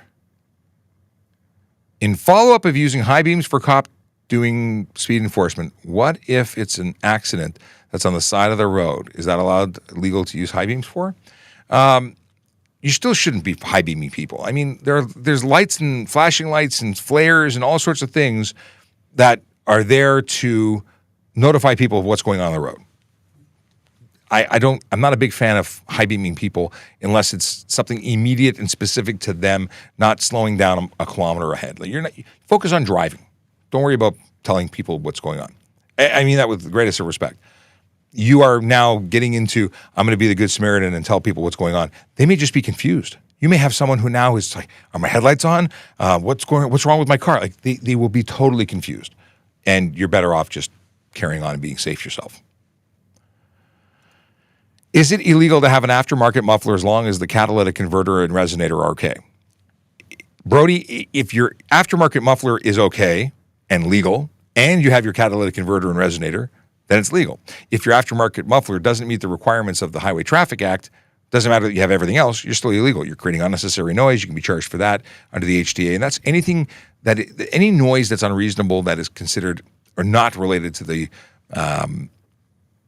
safe operation of your vehicle. If you have a Lamborghini, 12-cylinder bad boy, it's probably not that loud unless you're goosing it. And I say goosing it meaning revving it high. If you need to goose it or rev high to do 40 kilometers an hour, you're redlining, you're going to get a ticket for unnecessary noise if you're in a Ferrari or if you're in a Honda Civic, because no one needs to redline, right? You're making unnecessary noise. But if you put a fart can on it and it's just making a crappy sounding car that so many people think is cool, yeah, you're going to get a ticket. You are absolutely going to get a ticket. Scrolling back is everything just updated. Are you having fun? I hope you're having fun. We've got 330 people watching on 222 on Traffic Services X, which is awesome. We have 92 people watching on the VoiceOver Cop. This is also awesome. So thanks to everyone who's here. If you don't already follow us, please do. Whatever channel you're on, please follow us. And if you go to TrafficCop.ca, you can see all the other ways of connecting with us and joining up. And I would invite you to do that because the more the merrier. Toiler says, please respond. Toiler says, you are spreading misinformation. Why are you claiming that being 0.0, or it's not 0.8. 0.8 is a lot. You're saying 0.08 is irrelevant? I'm not saying that 0.08 is irrelevant. What are you trying to spread, Mr. Toiler? I don't get what you're talking about. So what is it that you are claiming I am doing? Please educate me. What are you talking about? Toilet is going off, but I don't know what you're talking about. At no point did I say being over 0.08 is irrelevant. That's actually criminal. We arrest you for it. 0.08 is not legal. 0.05 is not legal as well. 0.05 will get you a suspension. So I don't know what you're talking about. But maybe you're taking out of context what I said about being impaired. If you have signs of impairment, even if you have less than 0.05, you can still be arrested for impaired driving. If you are impaired by drugs or alcohol, regardless of the amount of alcohol found to be in your blood, you can still be charged. You can have an additional charge of having over 0.0 or 0.08 and above, different things. 0.8, you're probably dead. That's a lot of alcohol. That's a lot. I don't know. I don't think I've ever heard of somebody having an 8 on a reading. It's possible, I guess. I'm not a doctor, nor am I a breath tech. Let's see here. Scrolling back.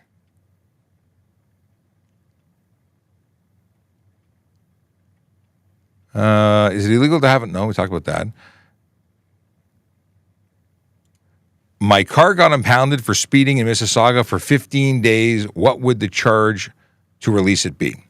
So you actually got a 14-day impound. It's a provincial 14-day vehicle impound. It's a 30-day suspension. To get it out, I don't know what the impound fees are at the lot that it was taken to. So it's probably gonna be about $1,500, maybe more. It's not cheap.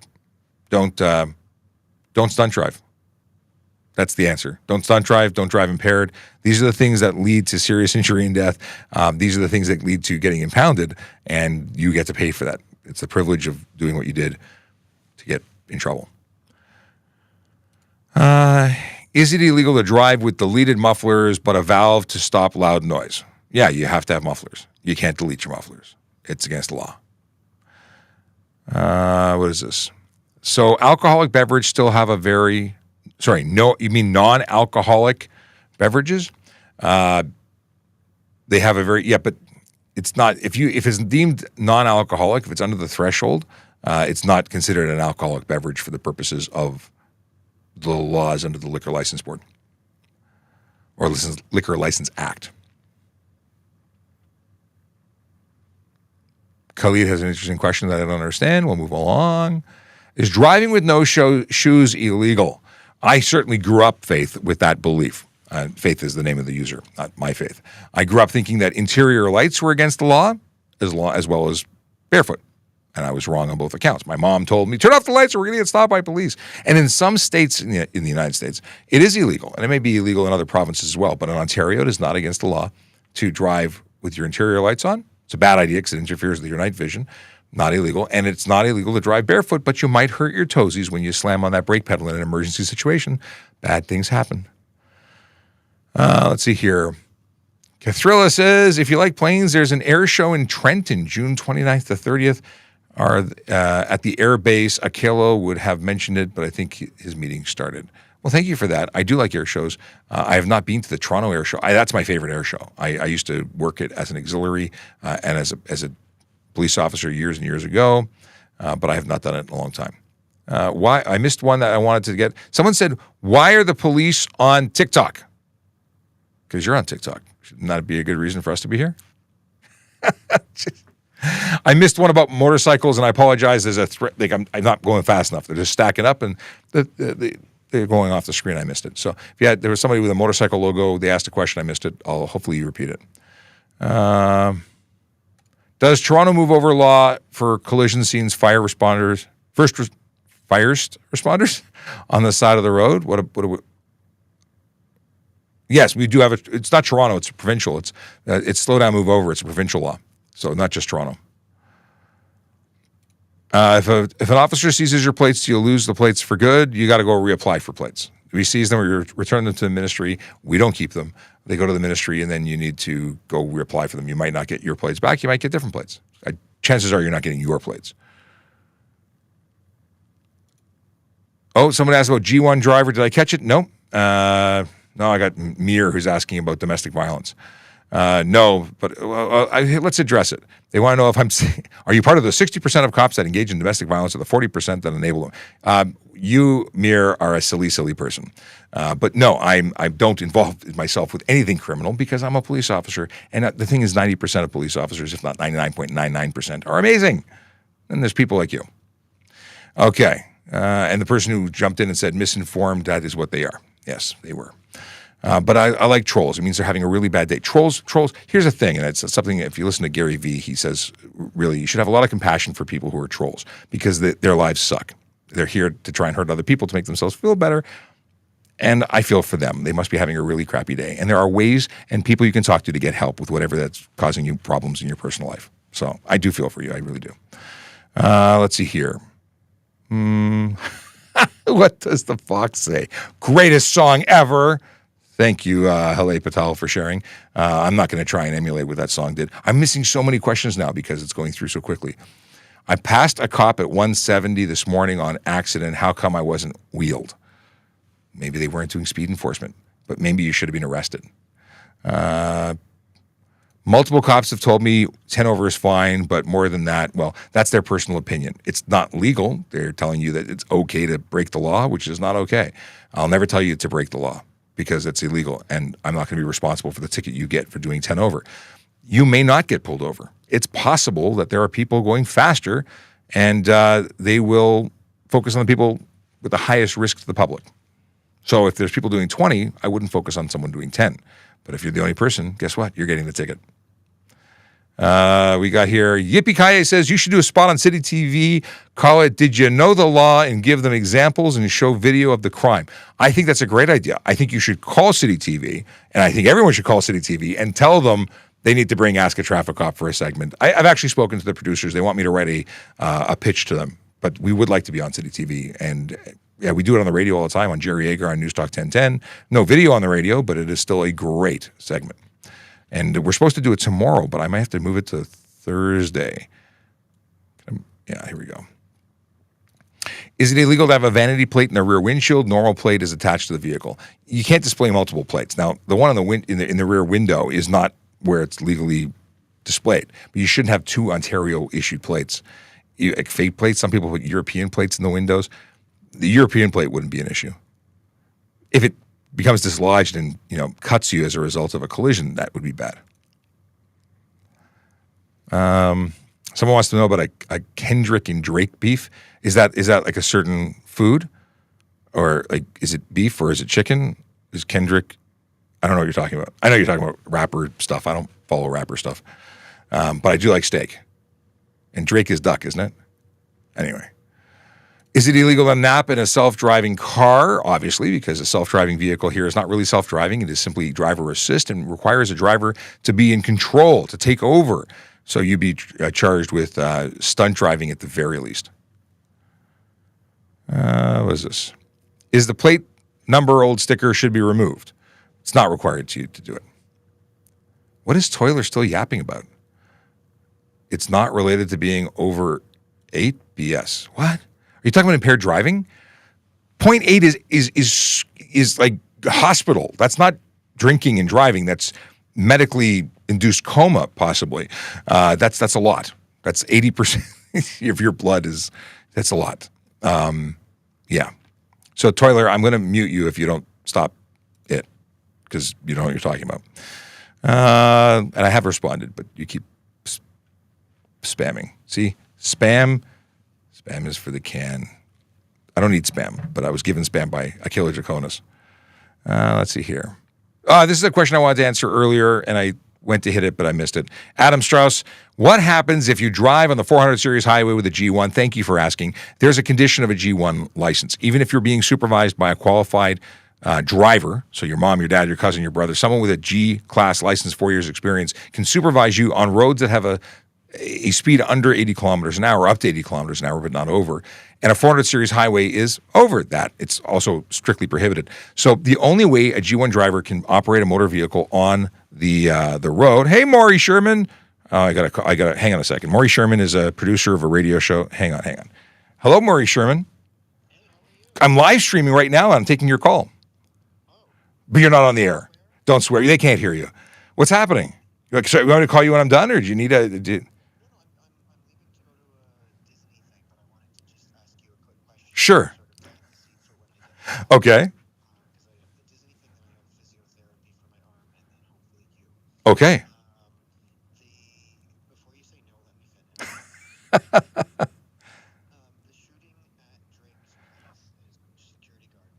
Oh my. People are asking me about it on the live stream. I don't actually know anything about it.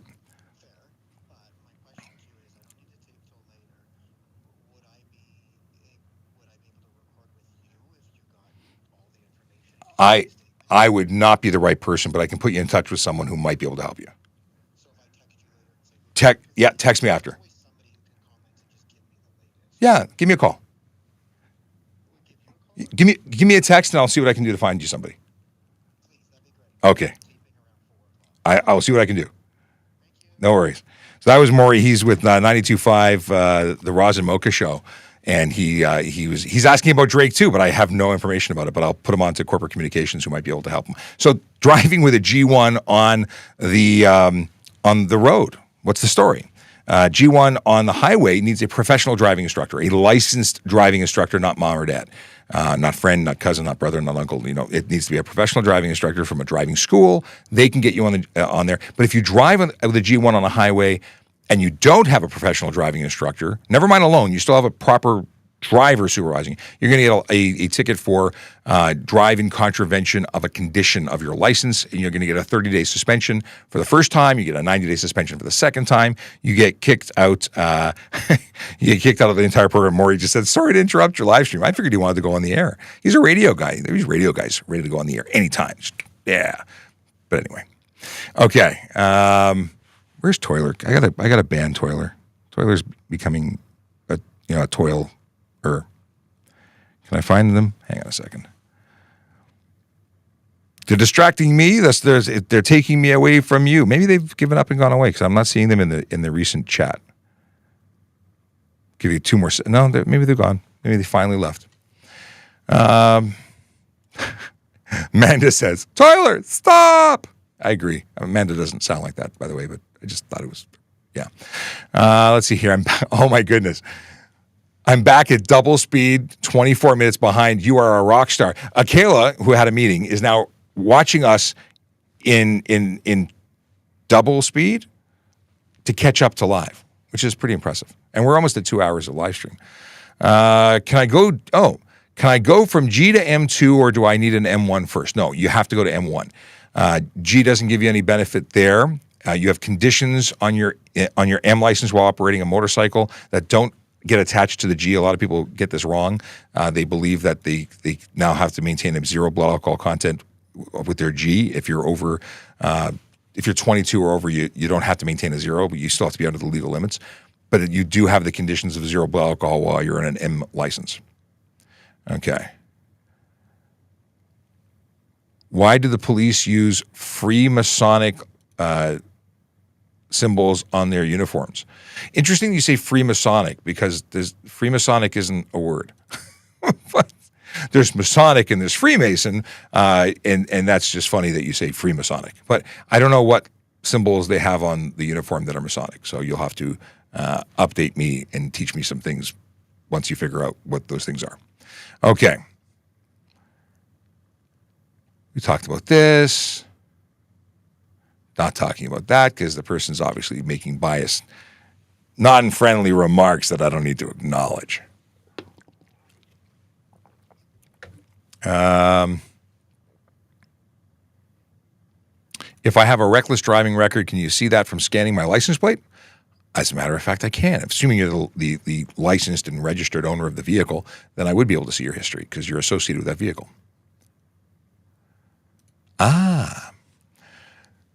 Do you have to stop for a school bus in the opposite lane separated by a median? Yeah, if you're, so here's the thing, it's median, one little piece of concrete does not make for a divided highway. If the roadway is a divided roadway, essentially a one-way road on one side and separated by a grassy knoll or structure or fencing, and a one-way street on the other side, then you don't have to stop for a bus that is active with their lights. But if it's a street, if it's a young street, even if there's a median there where the light standard is, yeah, you have to stop. You cannot pass. You shall not pass. Why has there been so many police investigations and the police are supposed to be arresting the bad? Do you mean police investigations against police officers who are the bad? We have good people, we have bad people. The church has good people and bad people. The government has good people and bad people. Doctors are good people and bad people. There's always going to be some who sneak through that aren't caught until they're caught. And then we find, we charge, and prosecute them. It's the same. They're people. We're people helping people, and there's good people and there's bad people, and we do our best to screen out the bad people. That's why getting onto the police service is so hard. Jenna James says they keep the Drake stuff on the down low. I've been in my little bubble. I work at traffic services. If you ask me about a collision, I can tell you because I know about that stuff. If you ask me about a rapper, I don't know about that stuff because I nothing to do with me. So okay, JDM says Uber, you can record your passenger. It's covered under the Fourth Amendment. Fourth Amendment is a very American thing. We don't have a Fourth Amendment in Canada. So I don't know what the laws are here specifically, but I believe you can record. Obviously, clarifying. In the States, absolutely. By the way, if you're in the States, shout out to the States. I like the States. I look forward to visiting the States again. I used to live in Florida. Okay. How long does a speeding ticket stay on your record? The ticket stays in your current record for 3 years from the date of conviction, whereas the points stay on your ticket or on your record for 2 years from the date of the offense. Is that right? Yeah. And all right. Interesting question. Brody wants to know if I have a DUI, can I operate construction vehicles on private property? And I think you're disqualified from all motor vehicles. I don't think it matters if you're on the road or not. I would say no. I wouldn't do that. I would get very specific instructions from your lawyer because my understanding is you would be prohibited from doing it. They may talk to your lawyer, but there might be ways of doing things where you have specific permissions whilst working, but I don't think that's a thing. I think it's a thing you should ask about. I don't know if it's an actual thing. The stuff that happens after conviction isn't my department, but I would get very clear instructions and get it in writing. Otherwise, you could find yourself being charged for offenses, which you don't want. What is this?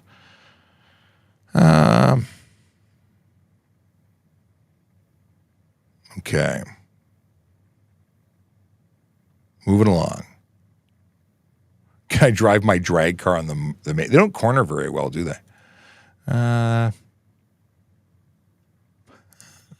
Brody's accusing Toronto people of not being smart. Well, you know what? There are people from all over the world who watch this show. A lot of them are in Toronto, and a lot of them are across Canada. People who just don't know about what our laws are because the laws are different in every province. And as you can see from previous questions, we have people in the States too. So this is a big question answer place, which is pretty awesome.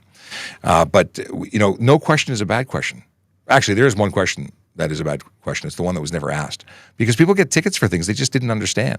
By the way, if you're not already following us, please do. My name is Sean Shapiro. I'm a police officer with the Toronto Police Service here in Ontario, Canada. And I'm here every single day, except tomorrow and Thursday, to answer your traffic and police questions live on the internet. I'm actually glad that we went long today because I won't be here tomorrow. I've got some stuff and things to do off duty. So I've taken the day off. And on Thursday, I will be speaking to 300 people from a particular company about traffic safety, which I'm really excited about. It's the first time we're doing it, which is awesome. Awesome that companies are, and this is anyway, we'll get into it, but it's awesome that employees are interested in the safety of their employees.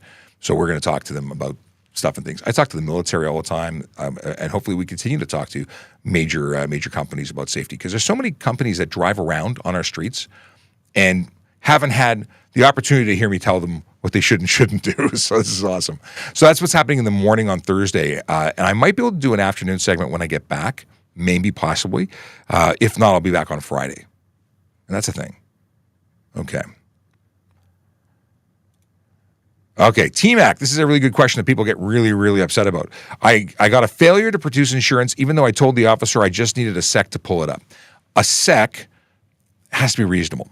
So if I say license, ownership, and insurance, and I give you the time that it takes us to have that conversation and you just can't find it, I can't sit at the side of the road in traffic waiting for you to dig through all your documents, all your emails, all your things, whatever you're using to locate it.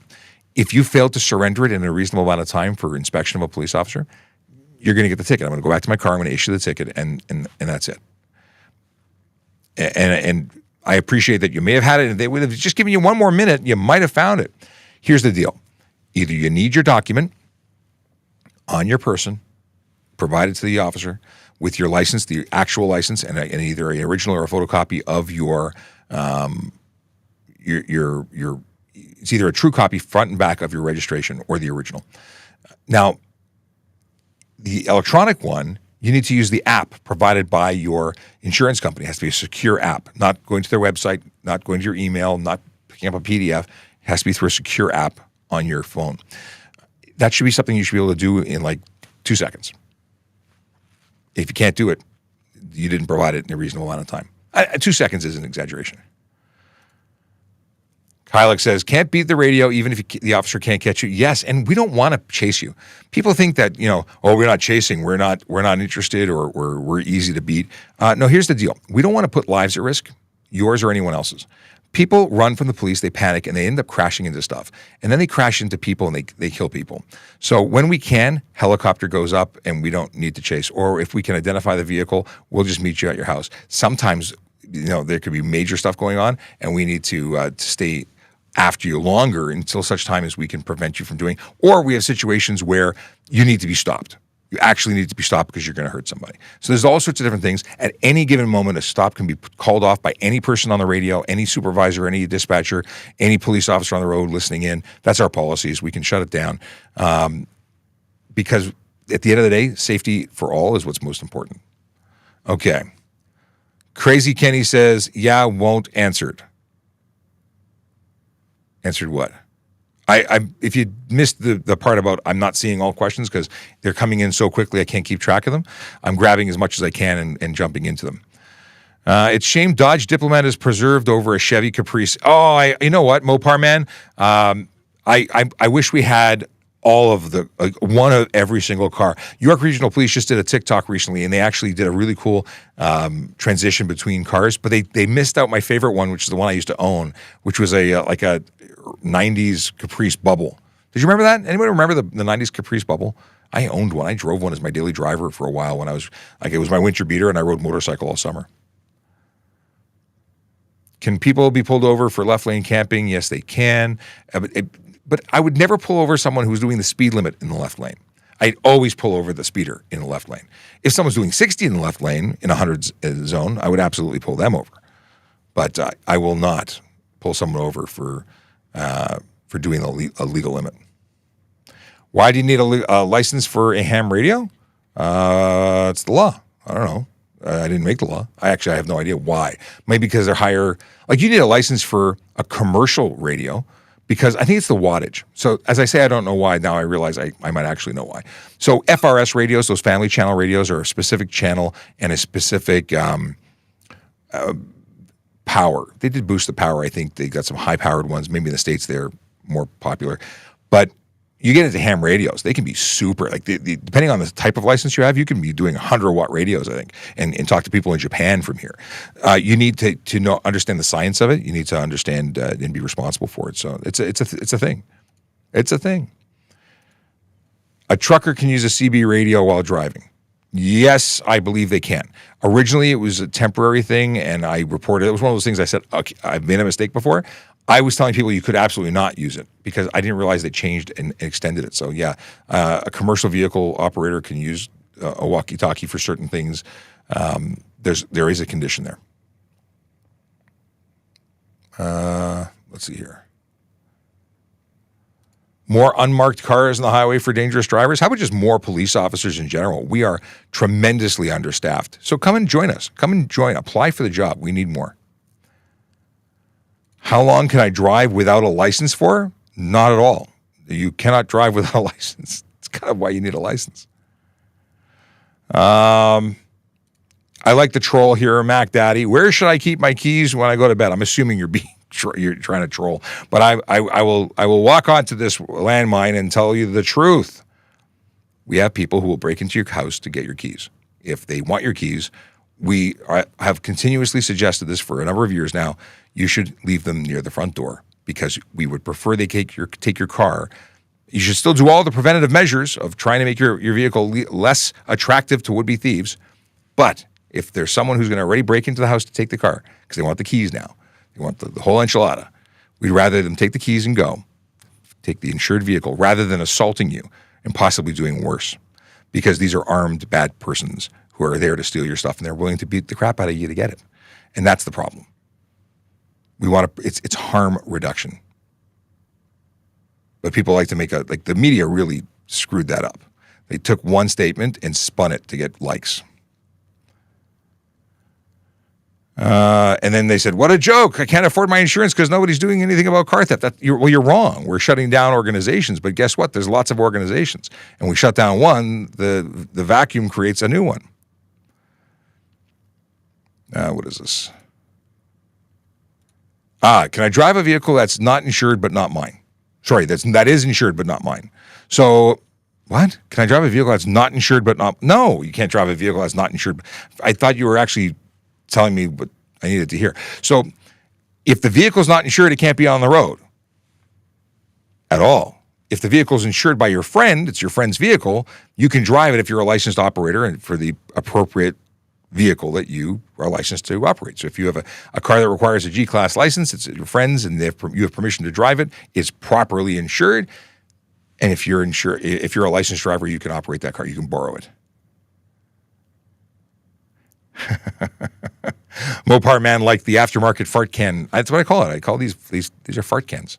Silly little aftermarket cans. Someone on my street always blows stop signs and school buses. Stop. What can we do? Report it to your local authorities. If you're in Toronto, go to tps.ca and you can do online reporting of vehicles there. We can find out if it's a neighborhood thing or a specific vehicle, but let us know because we start an investigation. And we may be putting a local officer there to check it out. Like if it's happening every day at 6 a.m, put it in there because we can try and be there to catch them. It's unlikely we can actually, it's unlikely that we can lay charges based on video and definitely not just simply because you said so. But if we can get there to keep track of what's going on, watch it for a few days, then maybe we'll catch them in the act. Okay. How long? So I can't put it on screen because it skipped already. But it was how long after a night of drinking can I drive? I've arrested people the following day, 9 a.m. on the way to work after a bender the night before, and they were still over the legal limit. Like they drank a 2-4 that night. And then they went to sleep for a few hours and got up to go to work. And then they rear-ended somebody. And they went, I don't know why that happened. I'm like, maybe because you're impaired. And they were. So there's no specific amount of time. Everyone's different. And you need to be sober to drive, not have had a certain amount of time to drive. So plan your life appropriately. If you're going to drink, don't make any plans to drive. Let's see here.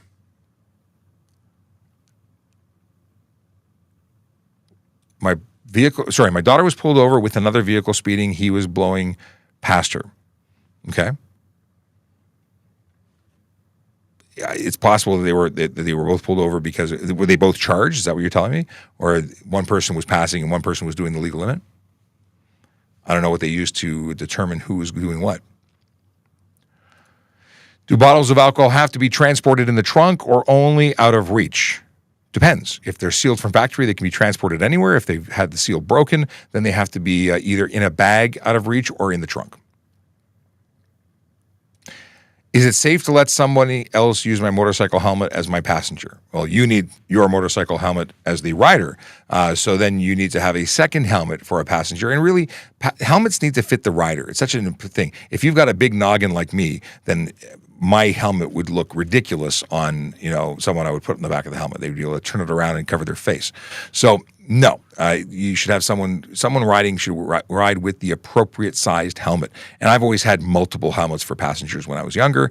I had a small, medium, large that I picked up. They weren't the highest end, but I had options. So if I took passengers, I had the appropriate type.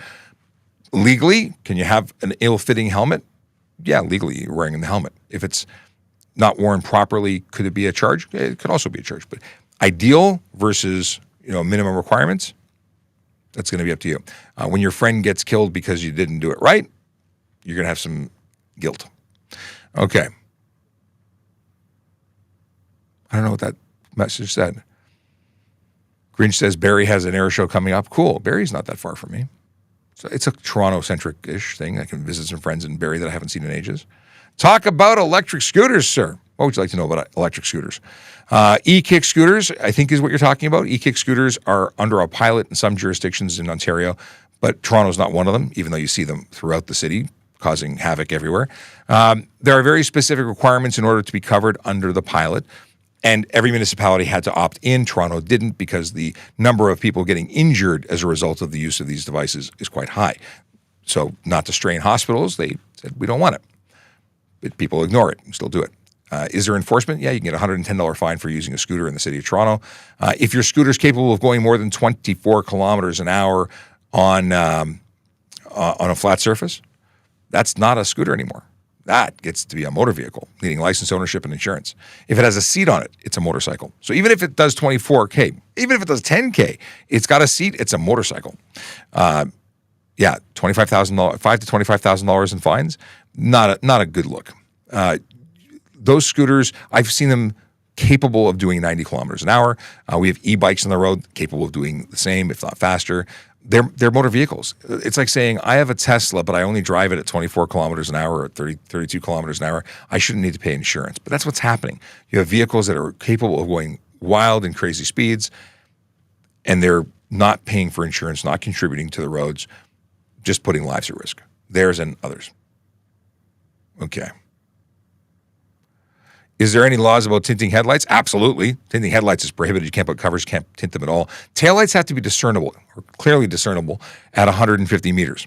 That's based on the officer's observations. I was behind a Jeep at Vaughan Mills, and I was like 10 feet away from it, and I couldn't tell whether the lights are on, off. They were so dim. So those are absolutely $110 for the front, $110 for the rear.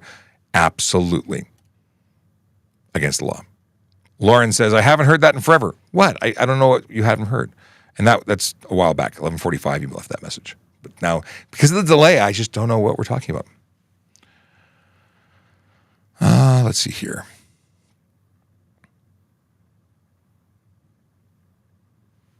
Say you got the wrong, what is this? Say you got wrong plate on bike if cops don't take it when they pull you over and it's 200. I don't understand the question, Cole. Not picking up what you're putting down. What's the difference between a stunt driving charge and a careless driving charge? One is stunt driving, comes with an immediate 14-day vehicle impound, comes with a 30-day license suspension. On conviction, you would get a 1 to 3 year driving prohibition, $2,000 to $10,000 fine, up to 6 months in jail, and then 6 demerit points as well. Second conviction, you'd get 3 to 10 year suspension, and third, you'd get kicked out for life. Careless driving is just $400 or $500 and 6 demerit points. So totally different. Now, originally, no, I was going to go with cell phone. Wrong thing to say originally too. Anyway, moving on. Can you eat your hamburger and drive at the same time? Depends on your hamburger. If it's an ooey gooey greatness, it might be an issue. You know, you're dripping all over yourself. You're dabbing your shirt, and now you're not focused on the car in front of you. You drive into it, or you're swerving all over the place. That could absolutely be an issue. Could be careless driving. And if it's not, like you're just having a clean burger, it may not be an issue. Depends. It's not a specific law. How do we ask you questions? You just did. I'm sorry, I couldn't resist. How versed are Canadian police officers in law? Fairly well versed. Are we lawyers? No. We specifically, we focus on things we focus on. I'm a traffic specialist. I could not tell you about abductions and drug things. That's just not my thing. I would tell you to go to speak to another officer about that. What if I'm a G2 driver without insurance? Abdi, what? I don't. You need to ask me a whole question, not just part of it. Talked about that. Oh, I see. JDM sent me a message through Linktree. Cool. Oh, ages ago. I don't know how many ages ago. I get a ton of messages, so I'm cycling through them. So if you sent me a message through TrafficCop.ca, I do get through to you. Someone is going to Disney. So that was my producer friend. He's going to a Disney something. I don't know what Disney he's going to. Maybe there's a Disney thing in Toronto. Oh, apparently he was loud enough to be heard on the radio from the phone, but that's okay.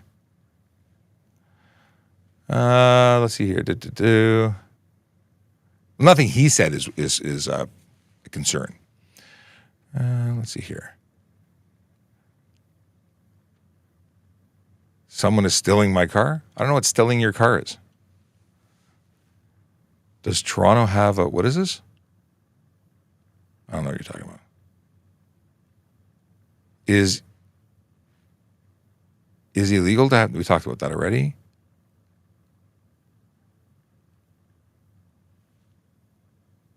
No, don't know what that. Move it along. There's a whole bunch of stuff. There's a whole bunch of stuff here. This is great. What made me choose TSV? When I joined the police service as an auxiliary officer, I was identified as a motorcycling guy because I had my motorcycle license. And I was recruited directly to traffic services back then because they wanted people who could ride motorcycle. When I became a police officer, I asked to come back to TSV because I had volunteered for TSV or at traffic services in one way or another for 12 years. It's where I wanted to be. I loved it as an auxiliary, wanted to come back here. I went to 12 Division because why would you go where you want to go? It doesn't always work out. They put you where they need you. So I didn't get to come to TSV, but then they centralized traffic units across the city. Instead of having divisional traffic, all of those officers came to the city. Well, I had an interest in traffic, so I was working traffic at 12 Division. And then when they amalgamated or centralized, I came down here. But I think traffic is the best. You get to help people, regular people. You get to help make the roads safer. And again, people are impacted. We see on average the same or more people killed as a result of collisions on the road than crime. So it's a thing. But I think it's the greatest thing. It's the best kept secret. Hey man, I'm behind your office right now. Like right now? That's awesome. What is this? What if I drive with a learner class 7? If you drive so if a class 7 is the same as a G1, I don't know what it's going to be there, but here, if you drive with a G1 unaccompanied by a qualified driver, you're looking at a 30-day suspension as well as a charge for $110 for drive G1 unaccompanied. So it's pretty serious. Second time, you get a 90-day suspension. Third time, you get kicked out. You lose all your time. So I assume it's the same thing there or similar, but I don't know where there is. Where are you? What province?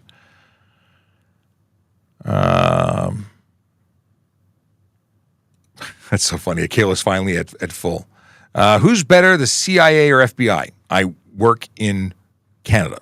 Neither of them have anything to do with me. But they're both cool. One's internal and one's external. CIA handles operations abroad. FBI handles operations within the country. That's my understanding. One is an intelligence service. One is a bureau of investigation. Let's see here. This is a great question. What do responding emergency vehicles do when a school bus is dropping kids off? Well, quite frankly, stop. They have to stop. Now, legally, they have no authority to cross the red light. But I can tell you that our lights and sirens are going. Bus drivers, please pay attention, because if we are trying to get somewhere to save the day in our own special way, when lives are at risk and waiting for assistance, get the kids back in the bus, turn off your lights. Now, I will not say that police officers won't go through. They'll make a decision. They'll do what they have to do to get to where they're going based on priority. You have an officer assist call. There's somebody with a gun. We're going to go. We're going to take that risk very often. Is it legal? No. Would any one of my colleagues, including myself, say, I did what I thought was right at the time because I'm trying to go save lives? Yeah, we might go through that red light. And if we get in trouble for it, they'll take the 8 hours out of my pay and give me a ticket or whatever. I'll wear it. Saving lives is a priority. Is it the right thing? Maybe it was, maybe it wasn't. But the best ideal situation would be to have the bus driver collect the kids, make it safe. And we're going to try and make it absolutely safe before we go. But technically, we're supposed to stop. Here was the, no, this is what it was. No, it's this one. Manda. So we talked about this already. How long after a night out? Depends. Everyone's different. I can't give you a number. What's the BAC limit and requirements in Ontario? So 0.05 is when you get a warning. You get a 3-day suspension on your first. You get within 10 years another one. You're going to get a 7-day suspension, and then I think it escalates to 10. Or I've never had anybody go more than 7, and I can't remember what it is offhand. But 0.05 to 0.079 is a warn range, and if you are 0.08 and above, you are now criminal charges. 0.049, that's technically legal to drive with that, but you may be impaired, and there could be criminal charges still based on your behavior, but not simply on the number. There would be no charges for 0.049. Okay.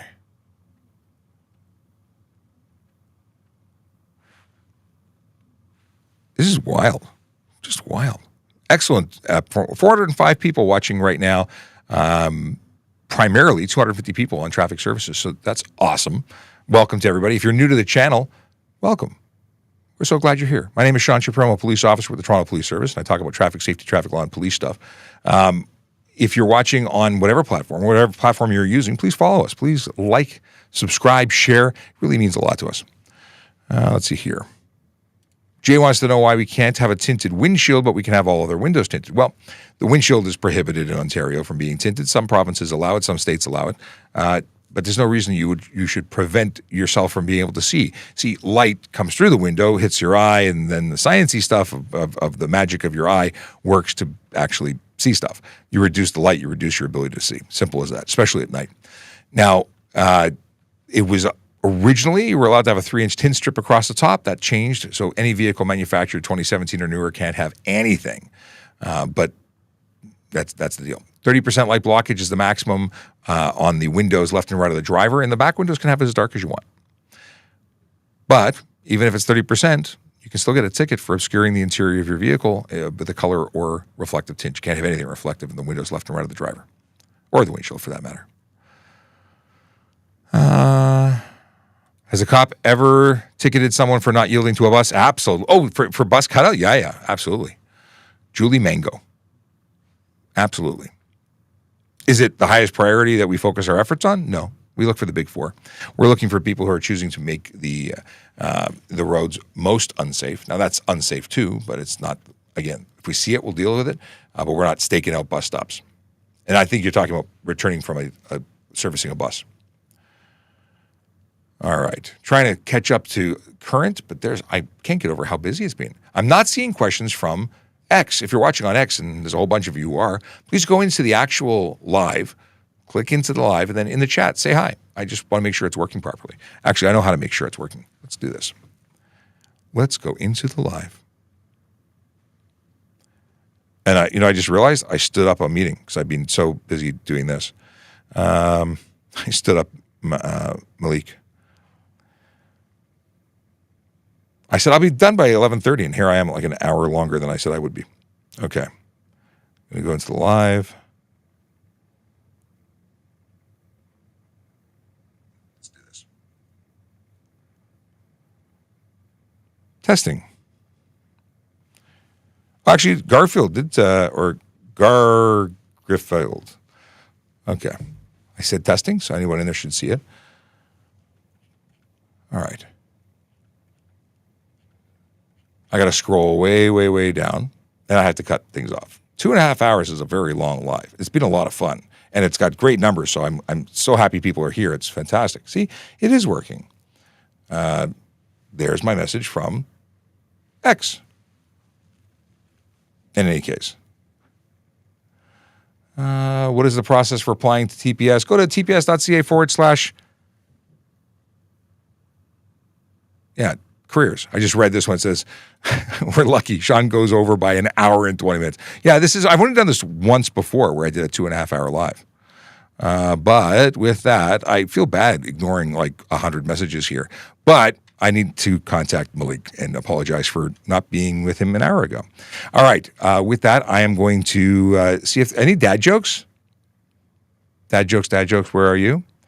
I don't see a dad joke. Oh, wait, maybe I got it in the Telegram group. Hang on a second. We have a Telegram group, telegram.TrafficCop.ca. You're welcome to join and continue the conversation with Akela and the gang. That's a Michael, and that's a whole bunch of people. Okay, hang on a second. Let's see if there's a dad joke. 45 unread messages.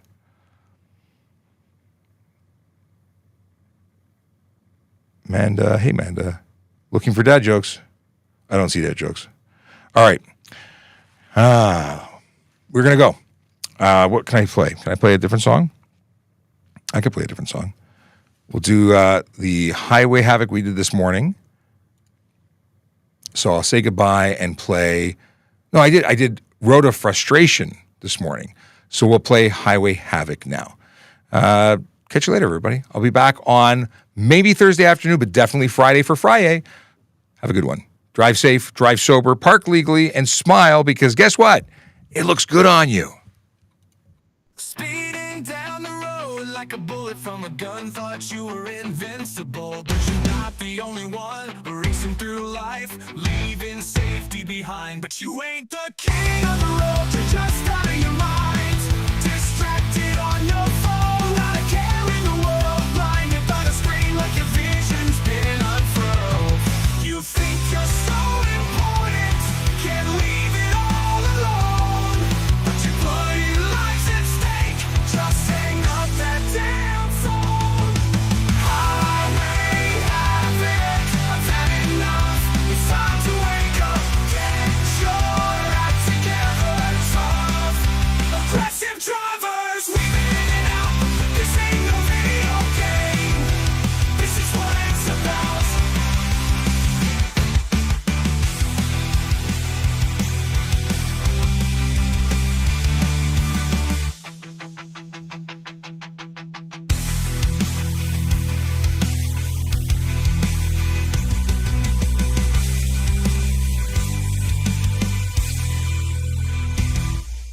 Highway havoc, I've had enough. It's time to wake up. Get your act together. Tough, aggressive drivers, weaving in and out. But this ain't no video game.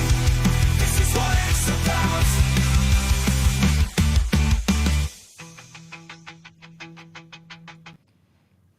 I have so much fun making AI generated music. I can't even say, I put in like a prompt, like ChatGPT, and it makes songs. I'm always amazed by this. Anyway, have a great day. Be well. See you Friday, maybe Thursday. And come to headquarters on Thursday morning. I'll be there. We're going to be doing the police week stuff and things. Have a great day.